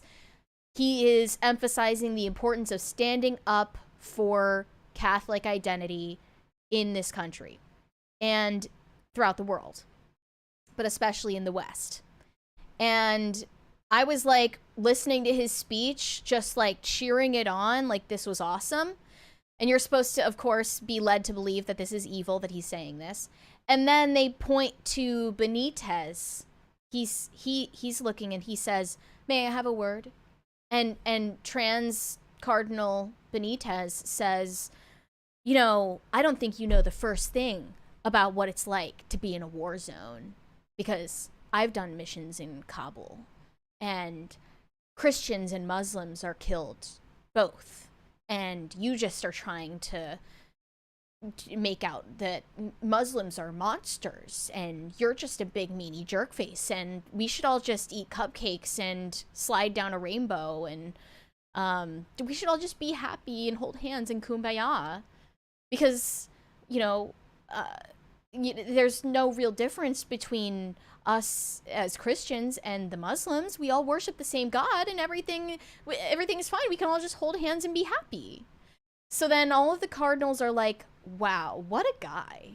They're all just like, this guy is a walking saint on earth, and we all have to vote for him. So he gets a supermajority. He wins. They find out that he's trans at literally the last second. And they're like, who cares? Like, let's just make him Pope anyways. It doesn't matter. He's such a nice guy. It doesn't even matter. And everyone's all happy, and that's that. Like, that's Conclave for you. You don't need to bother watching it yourself. I have done the work for you. And I am ultimately happy that I did watch it, because now I know what people are going to glean from it who are not Catholic.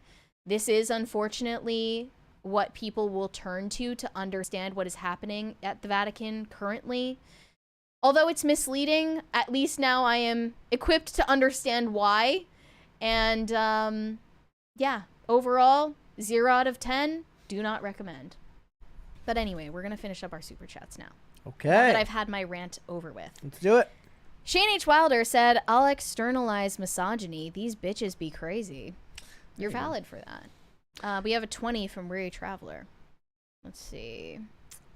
Happy Wednesday, Brandon and Melanie. I was wondering if either of you plan on watching the A24 movie Warfare. It was really good, IMO. First of all, Melanie is not a name you hear very much these days. Yeah, we need to bring that back. I don't hear a lot of Melanies.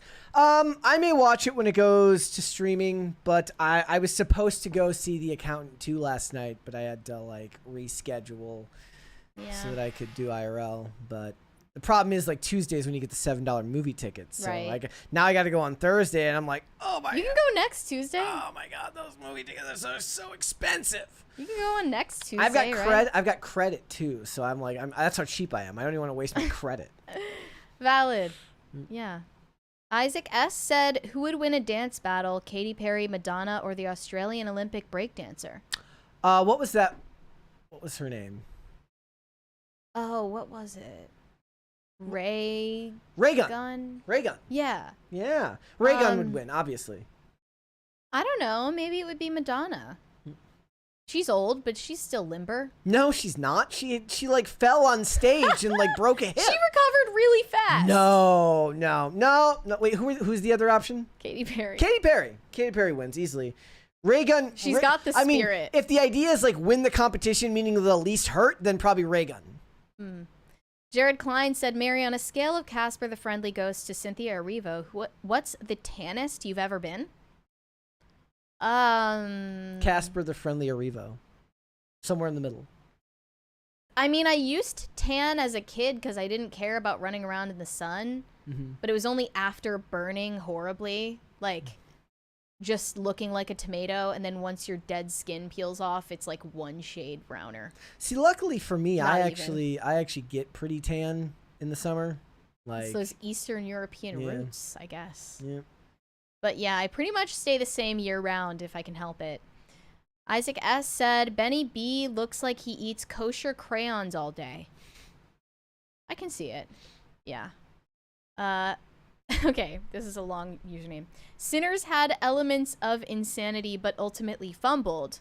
Said Brett and Mary is the MCU on its way out, box office-wise. It's so funny.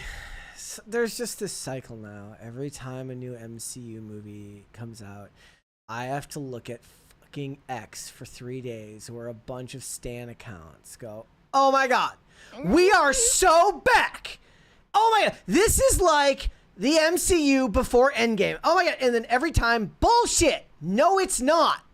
So it was really funny. Like Verbal Riot was like, I saw Thunderbolts and it wasn't good, and I'm like, so I was reliably Like an early screening. Yeah, and I was like, but I was reliably told that we are so back. Are you saying we're not? He goes, we are not back, confirmed. Wait, should we review Thunderbolts? No. No? I don't give a crap. I'm gonna go see. I'll see Would Superman. it be a good idea to review it though? Like, do you guys if you- chat? if Do you want us you- to review Thunderbolts? It's this week. It would be tomorrow. If we did it Tomorrow. we'd be Oh going crap! tomorrow. I'm doing IRL tomorrow. Yeah. Like if we were gonna review one Marvel movie this year, it probably would have to be Fantastic Four. Whoops. I'm gonna go see the We'll Accountant plan around tomorrow. But I'm gonna see Superman. But I don't care about, like, somebody was saying like they beat evil with like empathy and hugs or something, and it just Great. I don't care. And flower sprinkles, right? In flowers. I'm sure that's part of it.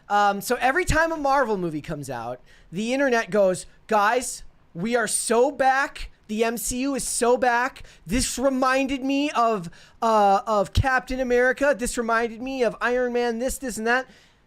I'm going to give you a sneak peek into the actual answer. It is not back.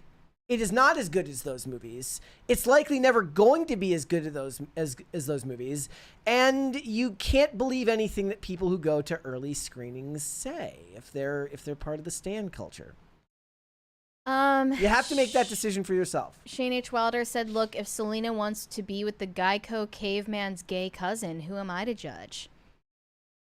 He does kind of look like the Geico caveman. Yeah.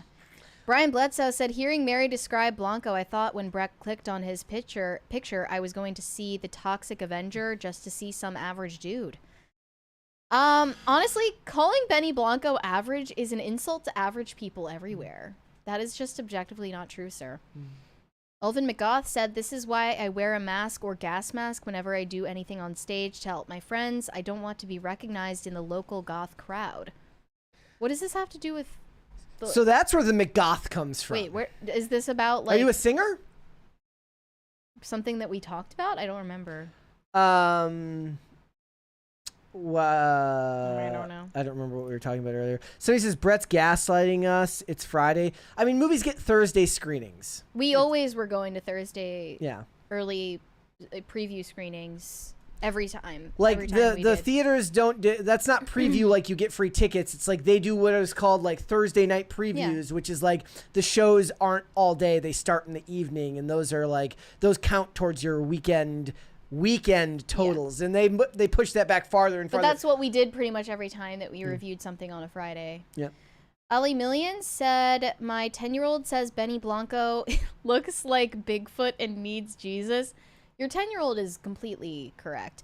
Thanks, PCC, for making our school pickups fun. Justin Bieber is being smeared by Scooter Braun. Go watch Ian Carroll. He broke it down. Yeah, Ian Carroll is another podcaster who's been talking about Justin Bieber's situation as it's unfolding. I mean, I don't know about he's any of that. basically saying the same thing, that he's in some kind of shady legal battle behind the scenes, and it's not what it appears to be on the surface. But I don't know anything else beyond that, and I'm not sure that Ian Carroll does either, to be honest. Like, you can just kind of approach a conclusion at so many angles before you just have to admit that you don't know. Somebody, B-Rad says Superman is bullied on social media and it hurts his feelings. Yeah, I did a video about that yesterday. That Lex Luthor hires mutant or creates mutant monkey bot farms to spam the hashtag super shit. Super shit. Love that. And it hurts. No, it's kind of like when people call Tim Dim Fool. Yeah, and it hurts his fifis. It kind of reminds. What's really funny is like how prophetic, like how ahead of his time was Zack Snyder doing his like schlocky Superman is an alien, therefore we need to like people want to send him back where he came from. I talked about it, how the initial teaser for Batman vs Superman was like this slow, like this slow moving shot, Steadicam shot up to the statue of Superman, and it's like reporters talking about him being an alien from another planet, and people going, "Go home, go home, go home." So it's basically Tom Homan and the government being like, "Go back where you came from," and because they're xenophobes. And that was back in 2016. If they had done that now, it would be even more heavy-handed. Superman is just undocumented. Alden McGough said, Cringe has been pretty mad lately. I want to be mentally hurt by the cringe. Well, it has to be on special occasions. Can't be every day that you have a mentally torturous cringe. Shane H. Wilder said, since this is directed by Julia Von Hines, can we throw ketchup instead of tomatoes? Only if you're ready for the consequences, but I support you if you do. No Control said, Zegler has a bright future in Sling Blade memes. Who does? Yes, because of the Oh, mouth. yeah. It ain't got no gas in it. It's the way that she sings, though. It probably helps her get the notes out. Yep. To have her mouth in weird shapes. Adam said, Mary, you should watch The Bicentennial Man starring Robin Williams. That's one I never saw. I haven't seen it either, but I think someone we just mentioned it the other day. I think we had it at home, too. I think my brother might have had it at home. But why?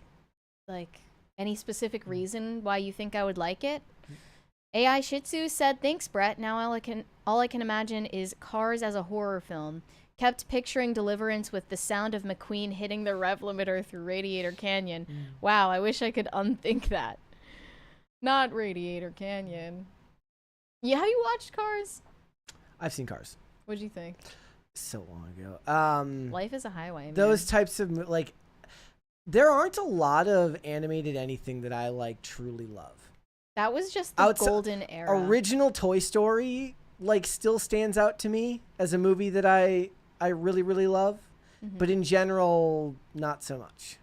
Even that, when you look back on it, the CGI is just ass. But yeah, but it's not, you don't, like, those movies were about the heart of the story. Yeah, I mean, yeah. like, you know. Definitely. Serenko Productions said hashtag prissy faces for Palestine, so hashtag gooner faces for the Gongo. I'd prefer neither, actually. Pop Culture Junkie said Meghan Markle is the video equivalent of No-dos. No-dos? Wait, so she keeps you awake? What is no-dos? It's like caffeine pills. Oh. Keeps you awake. Never heard of that. JJ said Meghan Markle interview equals whatever podcast girls. What? No. No, they're worse. I think Meghan Markle is worse. Adam said the Crisis song needs to change to an inspirational piano music. With Meghan Markle, like, being like, and that's when we fell in love all over again. That would turn into an actual crisis. Yeah. That would drive me crazy. Omega Red Fan said Meg playing Super Mario feels like a psyop. Even that felt like she was so she weird. did some type of like focus group testing. Oh, yeah. And she's like, there's a Switch 2 coming out. People like Mario Kart. Make a Mario reference. Yeah. All of the guys love Mario. They play those the video games as Her management told her to. They're make like, some so kind people are of talking about a reference. new super, like an open world Mario Kart coming out. So maybe if you could work in some type of Mario reference. Did you play Mario growing up? She's like, is that the one with the guy with the overalls? And then they're like, He's like yes. a plumber, right? He's like a plumber, right? Wait, but what race is he? Fifi Gigantor? I don't know if that's how you want me to say it. Katy Perry backlash really caused by boob deflation? What? Her boobs deflate? Did they deflate? I'm confused. Gordon Shumway said, leave it to Hollywood to mess up an age-old Catholic procedure. They made the Pope a Mary Sue, SMH. Yeah, I hate to say it, but they did that. Shane H. Wilder said, let Mary cook. The chick would have never got through seminary to become a priest, much less be Pope. Cardinal Tedesco was based. He was. I love Tedesco. There's got to be like a lawyer named Mary who has a podcast called Mary Sue's. That would be cool. Yeah. If somebody hasn't done that, you can do that. But the here's the thing though. Maybe if according to Benitez in the movie, Benitez says, "Oh, I found out that I had female parts like later on in life after being ordained as a priest." Okay, if that were a real thing that happened, who knows? It probably has happened sometime along the way in history, the history of the church, that you wouldn't be aware that you had this medical anomaly, whatever. Then it would just be ruled that your ordination wasn't valid because there wasn't all of the information known at the time. So you wouldn't be encouraged by the Pope or any of your superiors in the church to go pursue this gender reassignment surgery to resolve it. That would not happen. But the sad thing is, like, a lot of the people who know nothing about Catholic teaching on these matters, they're going to watch this movie and think this is how things would work in the real world. It's not true. No Control said, what is left for MCU? Total reboot? Move to anime? Yeah, I don't know, bro. Could anime save the MCU? No.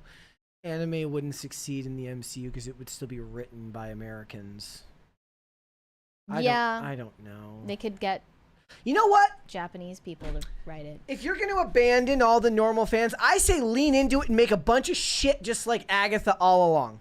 Just go hard. Just go, like, Agatha All Along is stop still better than She-Hulk, right? So just make Catherine Hahn the star of everything. Her and Elizabeth Olsen as Scarlet Witch can just run the whole MCU, and I won't even care.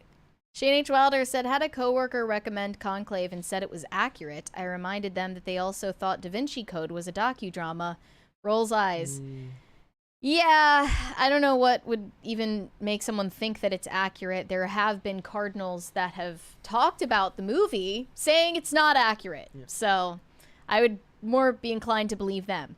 Pop Culture Junkie said, you hit up on the one thing that I didn't like about Conclave. It didn't earn the jump scare. Very weak foreshadowing. Great review, by the way. Thank you. Yeah, it was weak foreshadowing because the intention, I think, was to hoodwink you all along. To make sure you got through the whole movie before turning it off. It was to get your hopes up right up until the last minute so that you don't walk away from it. Yeah. You know? It's so funny. I watch so many like TV and movie retrospectives now where they point out things like that happen in television shows that I didn't like necessarily catch the first time I watched it. So, you know, it's good that you caught that on first watch. Weary Traveler said, every time Benny Blanco walks into a room, Let Me Be Myself by Three Doors Down plays. Is that true? I don't know. I don't know how to make anything. I'm just going to ask, have we seen Benny Blanco and the Geico Caveman in the same room at the same time? It's a very good question. No. We'd have to look it up. Greg Duvier said, bring back the midnight release movies. When was the last time that happened? I don't know. What did I don't know if I ever went to a midnight release of a movie. It sounds like fun, though. I would be too tired. I would need to plan for that for like a week. She's got to muscle up and get in shape, like start going to bed like progressively later for a week. Oh, but Waffle House afterwards? That sounds like a vibe. I mean, not Waffle House because there's not a Waffle House by where we go. But when we're done with the movies, me and Olivia go to Denny's. Love that for you. We have like a favorite waitress who works there. Who's like this old lady, and Did she call you baby? I don't think so. But she's more the no nonsense type. Oh. She's okay. the no nonsense type, and she's great. Like that.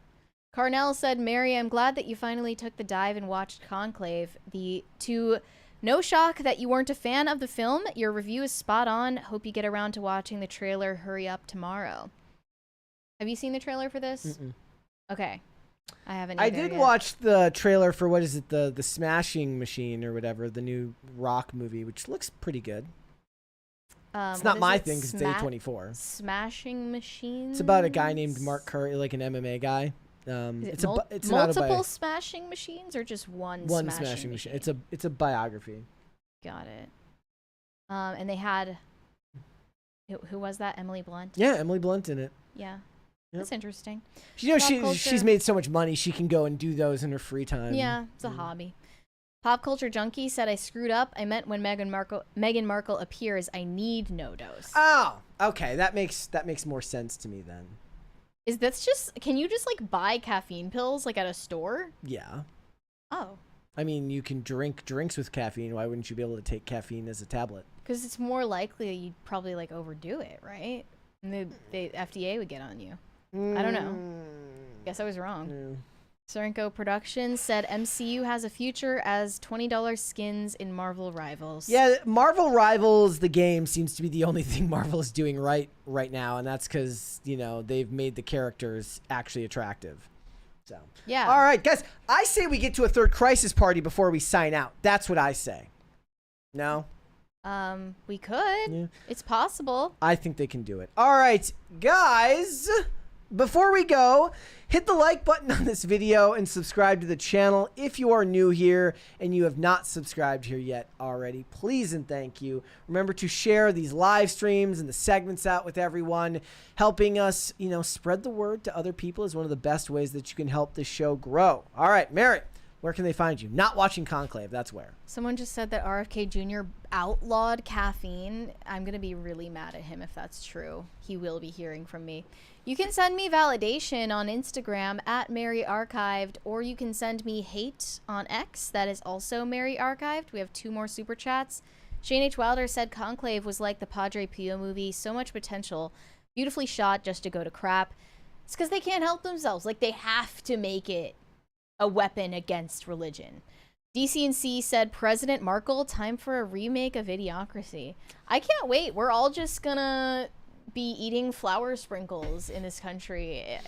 Yeah, I cannot wait for the Meghan Markle empire. No way, man. She's going to run on data privacy because she's on her worldwide privacy tour. I think that maybe we'll just, instead of dropping bombs, we'll just drop flour sprinkles On other countries? Yeah. And then everyone is going to be happy and feel like the magic and joy in the little things. She's going to make videos like designing cover and putting all sorts of flowery designs on all of our Predator drones so that they look really cute when they come to drop hellfire on you. And we have another one from DCNC. Sounds like Eurotrip might be more accurate than Conclave on new Pope stuff. Was that an aspect of Eurotrip? I never watched it, so I don't know. But we're all caught up. I'm still stuck on Meghan Markle. What else would she do? Actually, no, we don't want this because she would make the outside of the White House like the most insufferable. It's already flowery out there on the front lawn. She would make it worse. Yeah. I mean, I'm just ready to be entertained at this point. I don't care. Wait. So would that mean that we would have former British royalty as a first husband? Oh, that's allowed. If it's a spouse, I mean, Melania is American. Just because, you know, she's Melania, not royalty though. Oh, well, I mean, still though, you know, if you're not a citizen, you are allowed to be the spouse of the president. Yeah, but he's royal. I'm not talking about the fact that he's from the UK. I'm saying that it's because he's part of the royal family, and just because you can, but he's an ex-royal, doesn't mean that you should. He's an ex-royal. Shane H. Wilder said, electrolytes and flower sprinkles, it's what plants crave. I agree. DCNC said, what do you reckon on Trump for Pope? We were going to show that, but we didn't, but yeah. Yeah, it didn't really come up, but yeah, Trump made a joke that he's his own #1 pick for the next Pope. And you know what? I think he's too busy. He's got a lot He's got a lot on his plate. He does. So that's not going to happen. All right, well, we've got a crisis party. There it is. Thank you. Thank you, guys. Ending on a high note today. Starting and ending.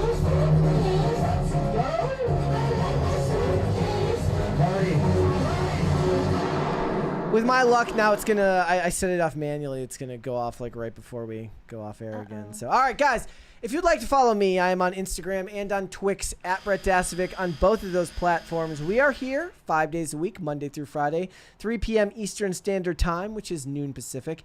Amazon Music, Apple Podcasts, Pandora, and Spotify. If you'd like to listen rather than watch, you can rate and review on Apple Podcasts and on Spotify. Mary wants you to get those numbers up on those Spotify reviews or those Spotify ratings. We need to get to 1,000, right? I need to check where we're at right now. Check. Because I think it was 824 ratings on Spotify as of yesterday. Okay. Let me see if you guys heeded my warning. You are a fake fan if you haven't given us a review yet. Okay, we're at 850 now. We're getting there. We got 25, like about 26 more people yesterday. I want to get to over 1,000 ratings on Spotify because then it'll give us the validation we so desperately need. Yes, indeed. We have a couple more super chats, though, before we go. Gordon Shumway said, I would pay money to see Meghan Markle call her husband Upgrade with 2 Ds. I would love to see that, too. And Adam one more. Said, Mary, training for the Midnight movie, Rocky music playing in the background. Eye of the Tiger. Yeah. I would need, like, a long time to train for that. All right, ladies and gentlemen, with that being said, we will be back with another episode tomorrow. We'll see y'all then. Bye. Bye, Oh, one more there. Hold on. DCNC said to rate on Spotify, you have to watch like 2 to 3 episodes on Spotify. Well, that's what you should do then. I didn't know that was a rule, though. Yeah. And one more there from Shane H. Wilder. If you don't get the Spotify numbers up, Mary will beat Brett. I'm not going to confirm or deny this. Bye. Okay, I'll end the stream. Hold on. God. Guys, we'll be back tomorrow. Later. Bye.